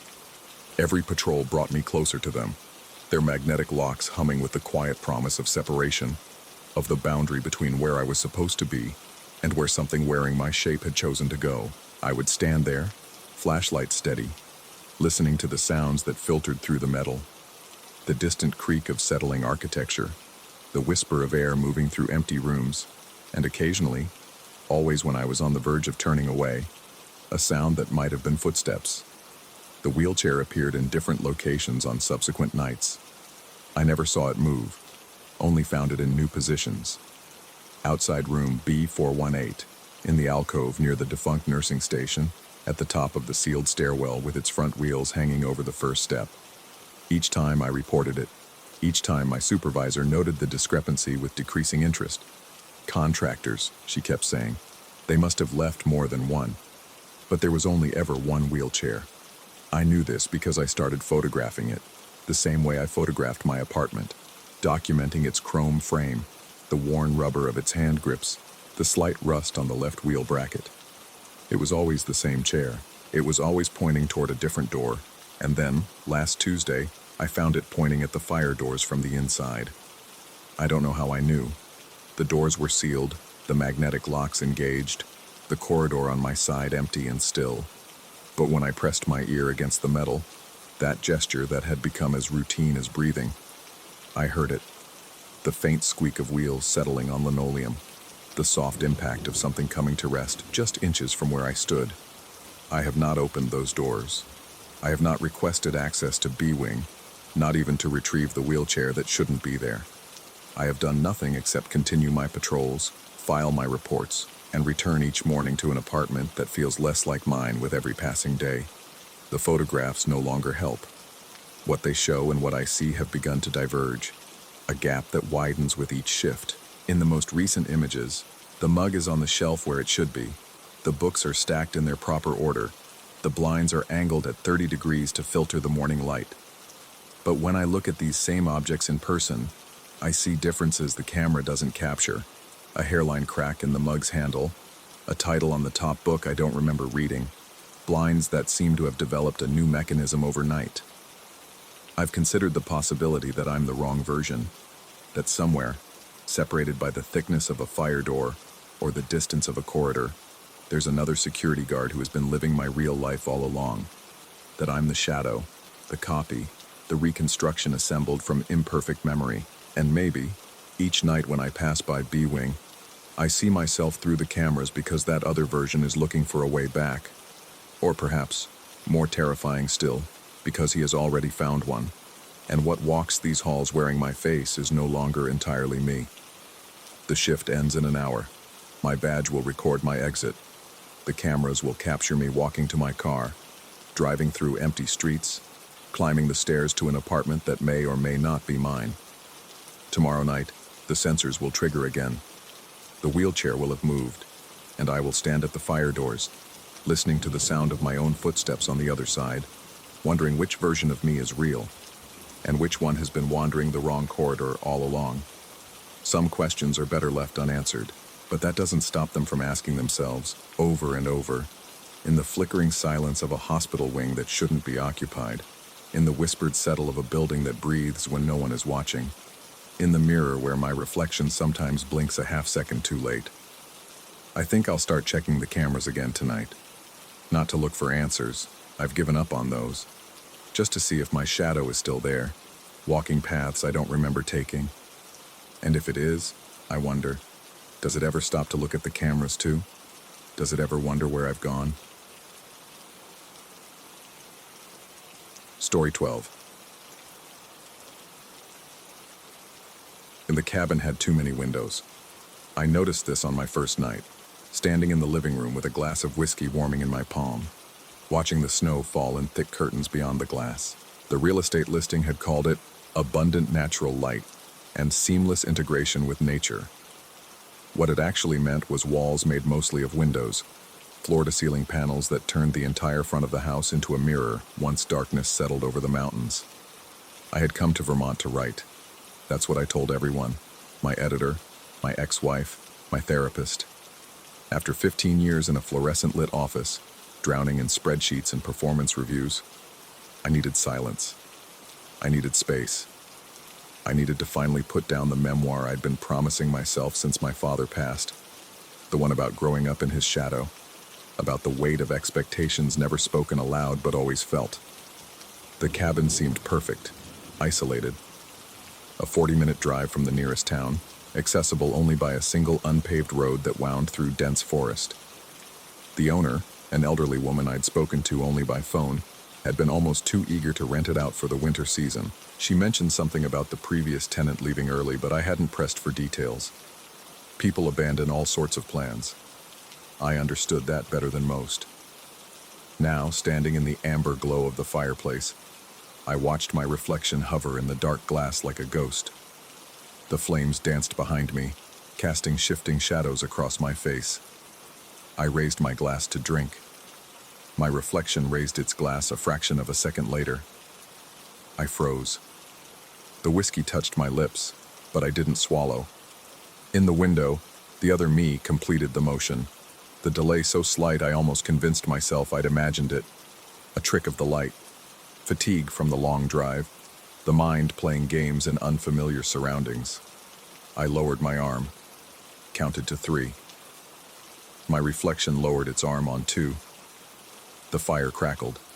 Outside wind pressed against the cabin with a low, sustained moan. I stepped closer to the window, close enough that my breath fogged the cold glass, and stared at myself, brown hair going gray at the temples, lines around the eyes deeper than I remembered. 43 years old and looking every day of it. The reflection stared back, perfectly synchronized now, perfectly still. I told myself it was nothing and went to bed. The second day brought more snow, and the particular silence that only winter in the mountains can produce. A silence so complete it becomes its own presence, pressing against the eardrums like deep water. I set up my laptop at the kitchen table, positioned so I could see the forest through the windows, and tried to write. The words wouldn't come. Every sentence I typed felt hollow, borrowed, like I was transcribing someone else's memories instead of my own. I deleted paragraph after paragraph, watching the cursor blink in accusation. By noon, I had nothing but a title and a vague sense of failure. I made coffee and stood by the living room windows, watching chickadees flit between snow-laden branches. The sky hung low and gray, promising more snow by evening. The trees stood like sentinels, their dark trunks stark against the white landscape. My reflection watched the birds too. Then it turned its head and looked at something behind me. The coffee cup slipped from my fingers, shattering against the hardwood floor. Hot liquid splashed across my ankles, but I barely felt it. I spun around, heart hammering, scanning the empty room. The fireplace, cold now, the leather couch, the bookshelves lined with paperbacks left by previous tenants. Nothing. No one. I turned back to the window. My reflection was looking at me again, its expression neutral, its posture mirroring mine. But its eyes, there was something in its eyes that hadn't been there before. Something like concern, something like warning. I cleaned up the broken cup with trembling hands, telling myself I needed sleep. I hadn't been sleeping well. The unfamiliar bed, the strange sounds of the house settling, the wind that seemed to find every crack and crevice to whistle through. Sleep deprivation could cause all sorts of perceptual disturbances. I'd read that somewhere. Hallucinations, paranoia, the brain filling in gaps with invented details. That night, I drew the curtains over every window I could reach. By the fourth day, I had stopped writing entirely. Instead, I found myself wandering the cabin, examining corners and shadows, listening for sounds beneath the constant whisper of wind. The house was old, built in the 1940s according to the listing, and it spoke in the language of old houses. Creaking floorboards, settling beams, the tick and groan of wood contracting in the cold. Normal sounds, expected sounds. But sometimes, late at night, I heard something else. A soft tapping, regular, persistent, coming from the direction of the windows. I told myself it was a branch. There were trees close to the house, their limbs probably scraping against the glass in the wind. I didn't check. I didn't want to see my reflection in the dark, didn't want to know if it was still moving on its own schedule, looking at things I couldn't see. On the fifth morning, I woke to find frost patterns on the inside of my bedroom window, intricate crystalline formations that caught the pale winter light like lace, beautiful in an austere way. I lay in bed studying them, tracing their fractal branches with my eyes, until I noticed something wrong. The frost wasn't random. The patterns clustered in certain areas, avoided others, and in those clear spaces, I could see the smudged impressions of fingers. Handprints. Human handprints, pressed against the inside of the glass as if someone had stood there in the night, palms flat against the cold surface, watching me sleep. I got out of bed slowly, my bare feet flinching against the frigid floor. The handprints were at roughly my height, my reach. The size looked right for my hands. I held my palm up to the glass, hovering an inch away, lining up my fingers with the ghostly impressions. A perfect match. But I hadn't touched the window. I was certain of it. I would remember standing in the cold, pressing my hands against glass in the dark hours of the night. Wouldn't I? The thought sat in my stomach like a stone. I called the owner that afternoon, my voice steadier than I felt. I asked about the previous tenant, the one who had left early. There was a long pause on the other end of the line, the particular quality of silence that comes when someone is deciding how much truth to share. Finally, she spoke. A writer, she said, like me. He'd come for the solitude, the space to work, but he'd started calling her at odd hours, asking strange questions. Had anyone died in the cabin? Were there any stories about the property, any local legends? She'd told him no, nothing like that. Just an old house in the mountains, nothing special.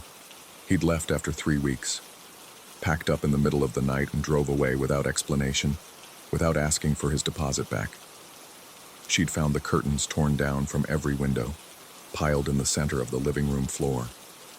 And on the glass, smeared in something that looked like condensation but didn't evaporate, she'd found words written backward, as if meant to be read from outside. What words? I asked.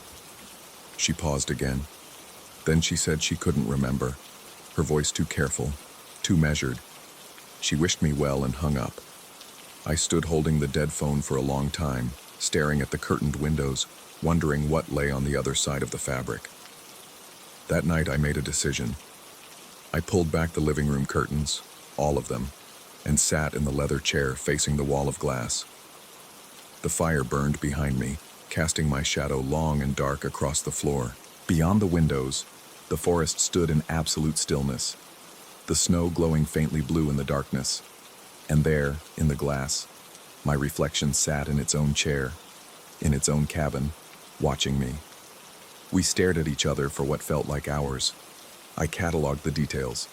The same shirt, the same stubble, the same exhausted hollows beneath the eyes. Perfect symmetry, perfect mirroring. I raised my hand. The reflection raised its hand. I turned my head. The reflection turned its head. Then the reflection's eyes moved. Just the eyes, nothing else. And looked past me, toward the hallway that led to the bedroom. I didn't turn around. I couldn't. My body had locked in place, every muscle rigid with a fear I couldn't name. In the glass, the reflection's lips moved, forming words I couldn't hear through the barrier between us. But I could read them, behind you. I closed my eyes, counted to 10. When I opened them, the reflection was staring straight ahead again, its expression blank, its posture a perfect mirror of my own. Slowly, I turned and looked over my shoulder. The hallway was empty, dark, just shadows and the distant gleam of the bathroom doorknob catching firelight. When I turned back to the window, the reflection was pressing its palm flat against the glass from the other side. And on my side, on my window, frost was spreading outward from where its hand met the surface, crystallizing in patterns I almost recognized, forming shapes that might have been letters. I watched the message take form, my breath coming shallow and fast, my heart throwing itself against my ribs like a trapped bird. It wears your face. The frost crept outward, beautiful and terrible. The reflection's mouth opened in what might have been a scream, but I heard nothing. Only the fire crackling, only my own ragged breathing, only the eternal wind pressing against the cabin like something trying to get in, or something trying to get out. I didn't sleep that night. I sat in the chair until dawn lightened the sky, watching the frost melt on the warming glass, watching the words dissolve into ordinary condensation and then nothing at all. By full daylight, there was no trace of the message, no trace of anything unusual, just windows, just glass, just the forest, the snow, the implacable winter landscape. My reflection, when I finally looked, was perfectly normal, perfectly synchronized. It moved when I moved, blinked when I blinked. Nothing strange, nothing wrong. But I noticed something I hadn't seen before. Outside, on the exterior surface of the window, there were handprints. Dozens of them, layered over each other, overlapping, covering the glass at every height from knee level to above my head. Handprints pressed into frost that hadn't melted, preserved by the cold, each one exactly the size of my own hands. I went outside, my boots crunching in the snow, my breath pluming white in the frigid air. I walked to the windows and examined the marks. They were on every pane, every panel, hundreds of handprints, maybe thousands, covering the glass like desperate prayers. Some were faded, barely visible. Others looked fresh, the frost thick and white. And in the snow beneath the windows, there were no footprints, no tracks, nothing to show how anyone could have stood there, pressing their palms against the cold glass, over and over and over again. I looked up at my own reflection, visible faintly in the daylight glass. It was looking back at me, and it was weeping. I'm writing this at the kitchen table, my laptop screen bright in the gathering dusk. I haven't decided what to do yet. Part of me wants to leave, to pack my car and drive away like the previous tenant, to abandon this cabin and its windows and whatever watches from the other side of the glass. But another part of me keeps thinking about what the reflection showed me. It wears your face. A warning, a message meant to save me from something. If my reflection is trying to protect me, then what happens if I leave? What comes with me? Or worse, what stays? The sun is setting now. Soon the windows will turn to mirrors again, and I'll see myself reflected in every surface, surrounded by the dark forest, alone in a house full of glass. I'll watch for the lag, the delay, the moment when my reflection moves on its own and looks at something I can't see. I keep glancing toward the hallway. I keep feeling like there's something just behind me, just out of sight, breathing in rhythm with my own breath, waiting for the moment when I'll turn and finally see what's been here all along, but I don't turn. I keep my eyes on the screen, on these words, on the fading rectangle of gray winter sky visible through the window above the sink. My reflection is watching me type. I can see it in my peripheral vision, hovering in the glass like a patient ghost. Its fingers aren't moving. Mine are.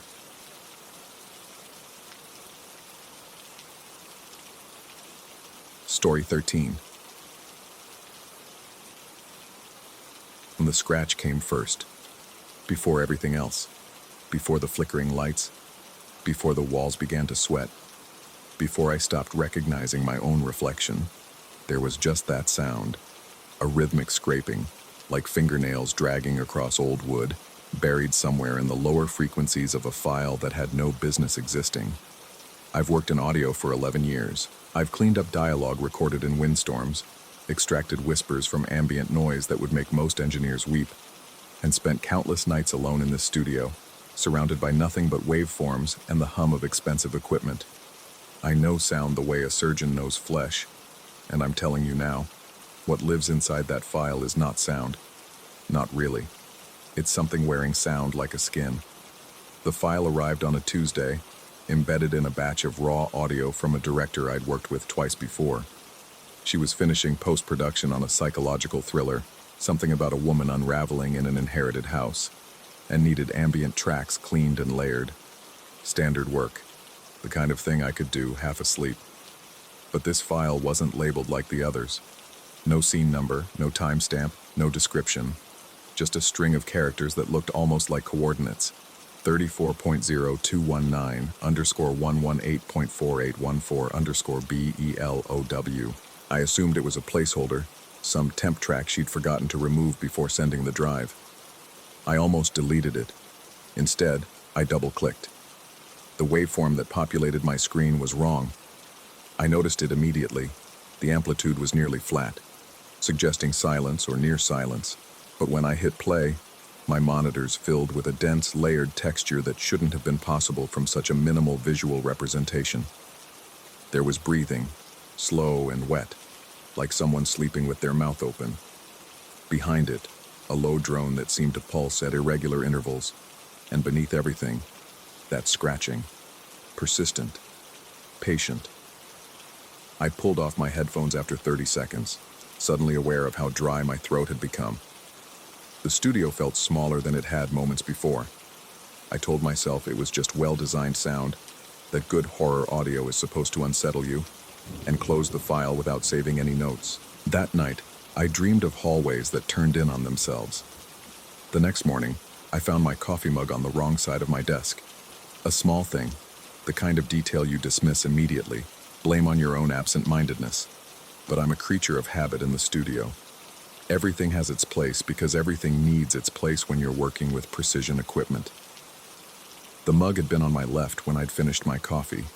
Now it sat on my right, handle facing away from me, as if placed there by someone who didn't know how I held things. I moved it back. I didn't think about it again until I noticed the overhead light flickering. The electrician had been out 2 months prior. Everything was supposedly fine. New ballasts, new wiring, the works. But that afternoon, the main fluorescent began to strobe at random intervals, never when I was looking directly at it, always in my peripheral vision. Each flicker seemed to coincide with something I couldn't quite identify, a shift in air pressure, a subtle change in the room's acoustic signature. I should have called someone. Instead, I opened the file again. I don't know why I did it. Curiosity, maybe. Professional pride. I wanted to understand how such a flat waveform could produce such complex audio. So I loaded it into my spectral analysis software, the kind that translates frequency and amplitude into visual data, and began to scrub through the file at a granular level. What I found made me forget to breathe. Hidden in the sub-bass frequencies, rendered visible only through spectral imaging, were shapes. Geometric patterns that resolved over time into something coherent. Lines at right angles, rectangles of varying sizes, a series of connected spaces that formed unmistakably a floor plan. I stared at my screen for what might have been minutes or might have been an hour. The layout depicted a rectangular structure with a long central corridor branching into smaller rooms on either side. There was something that looked like a staircase descending at the far end. No windows anywhere. The proportions were wrong in a way I couldn't articulate. The room seemed too narrow, the corridor too long. But the detail was extraordinary. Someone had encoded architectural data into audio frequencies. Someone had hidden a building inside sound. I printed the image, held it up to the studio's layout, just as a joke, just to prove to myself how ridiculous I was being. The central corridor aligned with my hallway. The control room, where I was sitting, matched one of the smaller rectangles perfectly. I told myself it was coincidence. I told myself a lot of things in those early days. The changes started small, so small that I questioned whether they were changes at all, or simply details I'd never bothered to notice before. The walls in the live room had always been gray, hadn't they? I could have sworn they'd been a muted blue when I started working here, but photographs on my phone showed gray. My memory showed blue. I began to distrust both. The hallway to the bathroom seemed longer than it should be. I counted my steps one afternoon, 32 from the control room door to the bathroom door. The next day, it took 41. The day after that, 32 again. I stopped counting, and the sounds. God, the sounds. Even with the monitors off, even with every piece of equipment in the studio powered down, I could hear something. Not the scratching, not yet, not constantly, but a presence in the acoustic space that hadn't existed before. Like the room was holding its breath, like something was listening back. My business partner noticed it too, though he didn't say so directly. He started finding excuses to leave early, started suggesting we take on fewer projects. When I asked if everything was all right, he just said the studio felt off lately, different. He couldn't explain how. Neither could I. I didn't tell him about the floor plan. I didn't tell him about the file. I was already starting to wonder if I'd imagined the whole thing, if the stress of deadline after deadline had finally cracked something loose in my head. I played the file again, alone, after midnight, just to prove to myself that it was real.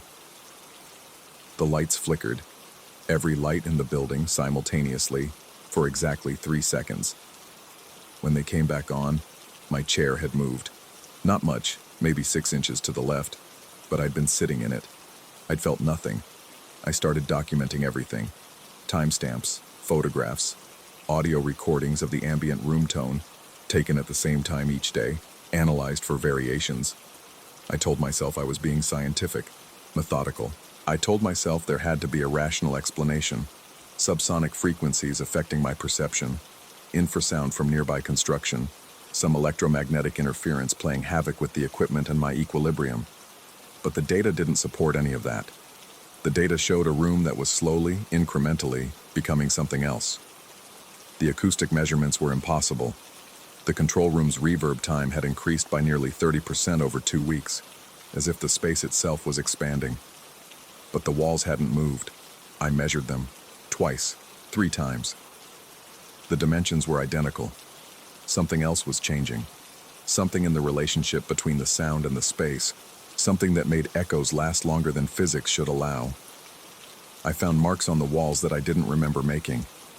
Scratches in the drywall, thin and parallel, like something had been dragged across the surface. They appeared overnight, in places I hadn't looked at closely before. I photographed them. I touched them. The grooves were deep enough to catch my fingernail. The scratching in the file, the scratches on my walls. I didn't want to make the connection, but it made itself. I'm writing this from the control room. It's 3:47 a.m., and I've been here for 19 hours, and I'm not sure anymore which parts of what I'm seeing are real. The floor plan is complete now. I've mapped the entire structure embedded in the audio file, layer by layer, frequency by frequency. It's not just a building, it's a system, a maze designed with intention, with purpose, with corridors that fold back on themselves, and rooms that exist in impossible spatial relationships. And it's not just in the file anymore. I can see it. Not hallucinating. At least, I don't think I'm hallucinating. But seeing it, the way you see a word you've just learned everywhere after learning it. The studio's geometry is shifting to accommodate the plan. Walls that should meet at right angles now curve slightly, just enough to notice if you're looking. Doorways have narrowed. The hallway extends deeper into the building than the building's actual footprint should allow. And there's something at the end of it. I haven't gone to look. I won't. Because every time I play that file, every time I scrub through those frequencies and stare at those hidden patterns, I feel it getting closer. Not moving through space, emerging through it. As if the act of listening is an act of invitation. As if my attention is the door. My business partner hasn't been back in 4 days. He says he's sick. He sounds terrified when I call. Last time we spoke, he asked me if I'd noticed anything strange about the building's foundation, about how the floor seems to tilt toward the back of the studio now. I told him I hadn't noticed. I lied. I've stopped eating in the control room. The food tastes wrong. Not spoiled, just wrong, like it was prepared somewhere else and transported through something that changed it at a molecular level. My reflection in the darkened monitors shows a room behind me that isn't there when I turn around. A room with wooden walls. A room that's waiting. I know what you're thinking. You're thinking I should leave. Delete the file. Walk out. Never come back. That's what a rational person would do. But here's what I can't explain. The file isn't on my hard drive anymore. I deleted it 3 days ago. Wiped it completely. Verified the deletion. Ran recovery software to make sure no fragments remained. It's gone. And I can still hear it. Not from my monitors. From the walls. From the floor beneath my feet. From somewhere below the studio that shouldn't exist. That doesn't exist on any blueprint or city record. But that I can feel now. Pressing upward. Trying to complete itself. The floor plan showed a staircase descending. I've started finding dust in the studio. Old dust. The kind that settles over decades in unused spaces. It appears each morning in a line that traces the path of stairs that aren't there. Yet. I think the sound isn't a recording of a place. I think the sound is the place. I think someone, or something, found a way to compress a location into waveforms, to hide an entire architecture and frequency, and I think the act of listening is the act of extraction. I'm not hearing a floor plan. I'm unpacking one. And I'm almost finished. There's a new door in the hallway. It wasn't there yesterday. It's wooden, old wood, dark with age, the surface covered in fine parallel scratches. It has no handle on this side, but I can hear breathing on the other side. Slow, wet, familiar.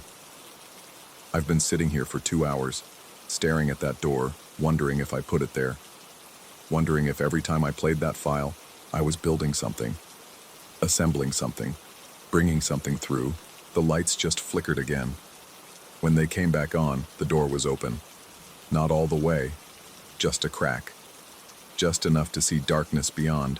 Not the darkness of an unlit room, but something thicker, something that absorbs rather than merely lacks. I should leave. I know I should leave, but the scratching has stopped. For the first time in weeks, the studio is silent. Perfectly, impossibly silent. And somewhere in that silence, I can feel something watching. Something that's been here since the beginning, waiting for me to finish what I started. I'm going to the door. I'm going to see what I've built. And if you're reading this, if someone finds these notes on my computer, please understand. I had to know. I spent my whole life shaping sound, trusting that it was something I controlled. I needed to see what it becomes when it starts controlling back. The doorway is warm. The scratching has started again. Not from the file, not from the walls, but from somewhere just ahead. I don't think I'm alone anymore. I don't think I've been alone for a long time. Story 14. The lake never sleeps. Neither do I anymore. I've worked the night shift at the Hollow Creek Dam for 11 months now, long enough to know the rhythm of a reservoir that holds back 200 billion gallons of black water, long enough to memorize every flicker of the fluorescent lights, every groan of the turbines buried deep in the dam's concrete belly. But lately, I've begun to suspect that familiarity means nothing here, that the lake has been watching me learn its patterns, waiting for something I cannot name. My station sits at the top of the spillway control building, a small room filled with monitors, gauges, and the perpetual hum of machinery that vibrates through the floor and into my bones. Most nights, the job requires nothing more than vigilance, watching for pressure anomalies, checking water levels, logging the occasional adjustment to the turbine gates. The previous operator, a man who retired after 32 years, told me during my single day of training that this was the easiest job he'd ever hated. When I asked him what he meant, he just looked out at the water and said nothing. 3 weeks ago, something changed. I was running my hourly check on the sonar display, a legacy system installed decades ago to monitor debris accumulation near the intake tunnels, when I noticed movement at the bottom of the screen. The sonar renders the lakebed in grainy amber lines, and I've grown accustomed to the slow drift of sediment, the occasional shadow of a large fish passing through the scan zone. But this was different. There were shapes down there, multiple shapes, moving in a formation that defied the current. They drifted upstream toward the dam, their outlines too regular to be natural, too deliberate to be debris. I watched them for 17 minutes before they faded from the display. I told myself it was a glitch, some artifact of aging equipment. I wrote nothing in the log. The next night, they returned. This time there were more of them, perhaps a dozen distinct forms, each one roughly the size and shape of a person. They moved with a terrible patience, inching closer to the dam's submerged foundation. I found myself leaning toward the screen, my breath fogging the glass, trying to make sense of what I was seeing. The shapes seemed to pulse at the edges, as if the sonar couldn't quite hold them in focus. When they finally disappeared, I realized my hands were trembling. I've worked jobs that play tricks on the mind before. 2 years in a windowless data center, 18 months on a night security rotation at an abandoned textile mill. I know how isolation and darkness can warp perception, how the brain invents patterns where none exist. But this felt different. This felt like something was trying to communicate through the only medium available to it, the cold, patient pressure of water against concrete. It was on the 5th night that I discovered the observation cabin. The cabin sits at the base of the spillway, accessible only through a narrow catwalk that runs along the dam's eastern face. I'd seen it on the facility maps during orientation, but had never had reason to visit. The operations manual listed it as a legacy structure, used decades ago for visual inspections of the water intake, before automated systems made such inspections obsolete. I'm still not sure what compelled me to go down there. Perhaps I needed to prove to myself that there was nothing in the water, that the shapes on the sonar were figments of failing equipment and a sleep-deprived mind. The catwalk shuddered under my boots as I crossed. Below me, the reservoir stretched into the darkness like a wound in the earth, its surface so still it seemed almost solid. The moon hung low over the far shore, casting a pale ribbon of light across the water that made the surrounding blackness feel deeper by contrast. The cabin was smaller than I expected, barely large enough for two people to stand side by side. The door scraped against its rusted frame when I pushed it open, releasing a smell of mildew and something else. Something organic and faintly sweet, like vegetation left to rot in standing water. I fumbled for my flashlight, swept the beam across the interior. That's when I saw the handprints. They covered the inside of the observation window, dozens of them, overlapping in a frantic palimpsest of desperation. The prints were smeared and distorted, as if whoever had made them had been pressing against the glass with tremendous force, trying to push through to the other side. I stepped closer, my flashlight trembling in my grip, and noticed that the prints weren't dusty or faded. They looked fresh. I checked the access logs the next morning. No one had entered that cabin in 7 years. Sleep has become a negotiation. I manage 3 or 4 hours during the day, my dreams filled with images I can't quite hold on to when I wake. Vast underwater spaces, the pressure of something enormous pressing against my chest, voices that speak in frequencies too low to understand. I've started drinking more coffee than my doctor would approve of, though I suspect she'd have more pressing concerns if I told her about the shapes in the sonar or the handprints that shouldn't exist. The strangest part, the part I haven't told anyone, the part I can barely admit to myself, is what happens when I approach the water now. It started subtly. A slight disturbance in the reservoir surface as I walked along the spillway, a gentle rippling that seemed to track my movement. I dismissed it at first as wind interference, the natural response of a large body of water to atmospheric changes. But there is no wind inside the dam's sheltered basin, and the ripples followed me with too much precision to be coincidental. Last week, I stood at the edge of the spillway observation platform and watched as the water directly below me began to rotate. It was slow, almost imperceptible at first, a gradual tightening of the surface into a spiral pattern that turned counterclockwise against the reservoir's natural flow. The whirlpool was perhaps 10 feet in diameter, its center depressed just enough to catch the floodlights mounted on the dam's face. I stood there for nearly an hour, and the entire time, the water moved in that impossible pattern, as if responding to my presence. When I finally stepped back from the edge, the whirlpool dissolved instantly. The surface returned to its glassy stillness. But I swear, that in the moment before the water calmed, I saw something in the vortex's center, a shape, pale and indistinct, rising toward the surface before the collapse pulled it back down. I've begun researching the lake's history during my off hours. Hollow Creek Reservoir was created in 1952 when the Army Corps of Engineers dammed the river valley to provide hydroelectric power and flood control for the surrounding region. The project required the evacuation and demolition of 3 small communities, farming towns that had existed in that valley for over a century. I found photographs in the County Historical Archive, white clapboard churches, general stores with hand-painted signs, cemeteries with weathered headstones dating back to the 1800s. The cemetery records were incomplete. Many graves were relocated before the flooding, but budget constraints and administrative oversights meant that an unknown number remained in place when the water rose. The official estimate is 47 bodies, though a handwritten note in the margins of one document suggests the actual number may be significantly higher. The note reads, "Unmarked graves throughout valley, count impossible, God help them." I don't believe in ghosts. At least I didn't. My supervisor called yesterday to check in, which he does perhaps once a month. He asked if everything was running smoothly, if I needed any equipment repairs or supply restocks. I found myself unable to mention the sonar readings or the handprints or the way the water seems to recognize me. Instead, I heard my voice assuring him that everything was fine, that the job was exactly what I'd expected. He seemed satisfied. Before he hung up, he mentioned casually that I was the 4th operator they'd assigned to this station in 2 years. The previous 3 had all requested transfers, though none of them had provided specific reasons.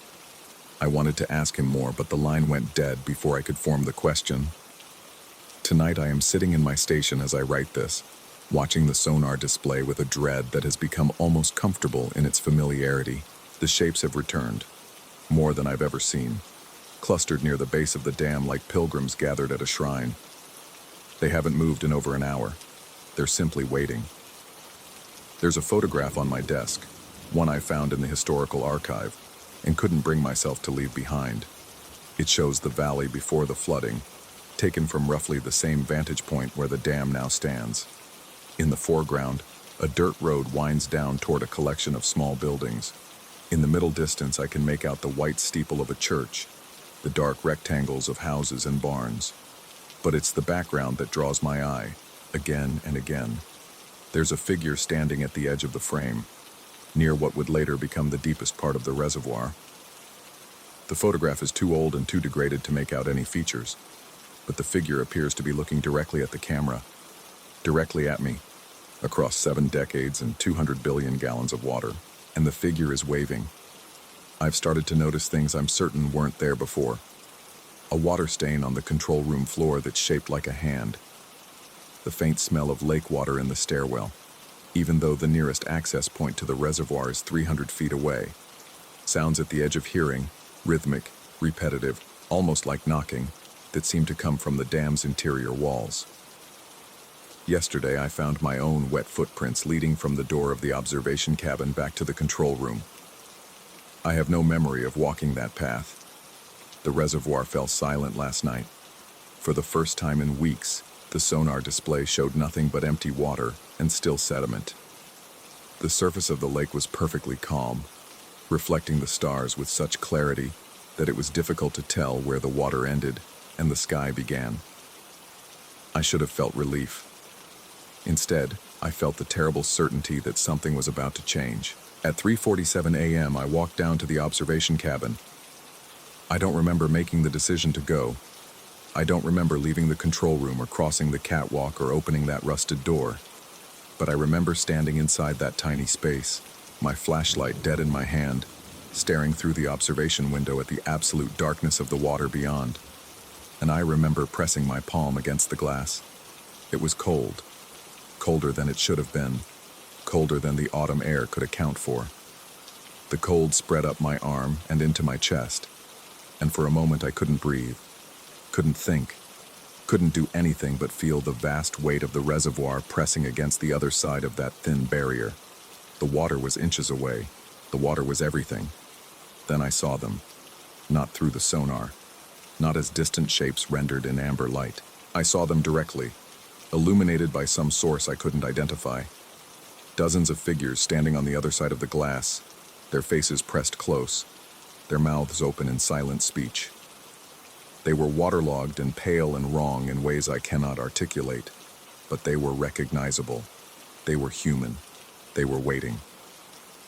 One of them raised a hand and placed it against the glass, directly over my palm. The cold intensified, and I heard, or felt, a single word vibrate through the contact. Remember. I pulled my hand away and ran.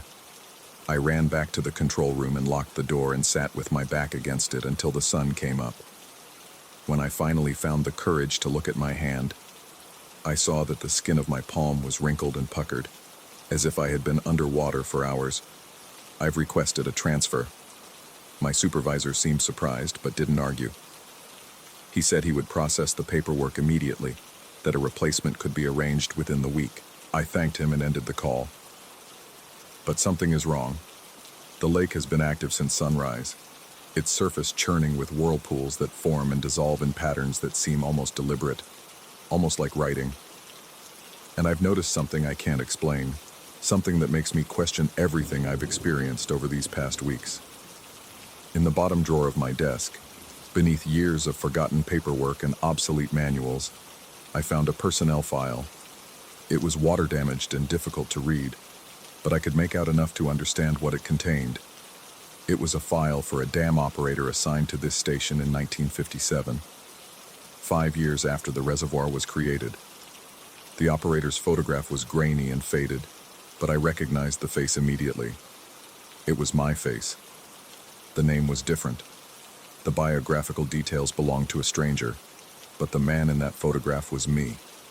Every feature, every line, every shadow. The file ended abruptly in September of that year, with a single handwritten notation. Operator failed to report for shift. Presumed drowned. I'm sitting in the control room now, watching the sonar display. The shapes are back, more numerous than ever, pressing against the dam's foundation with what I can only describe as eagerness. The water outside has begun to form that slow, patient whirlpool, and I find myself wanting to go to the window, to look down into its center, to see what's waiting for me there. I'm not sure anymore if I've been watching the lake, or if the lake has been watching me. I'm not sure if I came to this place 11 months ago, or if I've been here all along, waiting in the darkness below, waiting to remember who I really am. The water is rising tonight. The gauges show it clearly, an impossible increase that defies the seasonal patterns and the upstream flow rates. The water is rising, and somewhere in the depths of the reservoir, something is moving toward the surface. Something that might wear my face. I should leave. I should walk out that door and drive away and never look back. But I find that I can't move from this chair.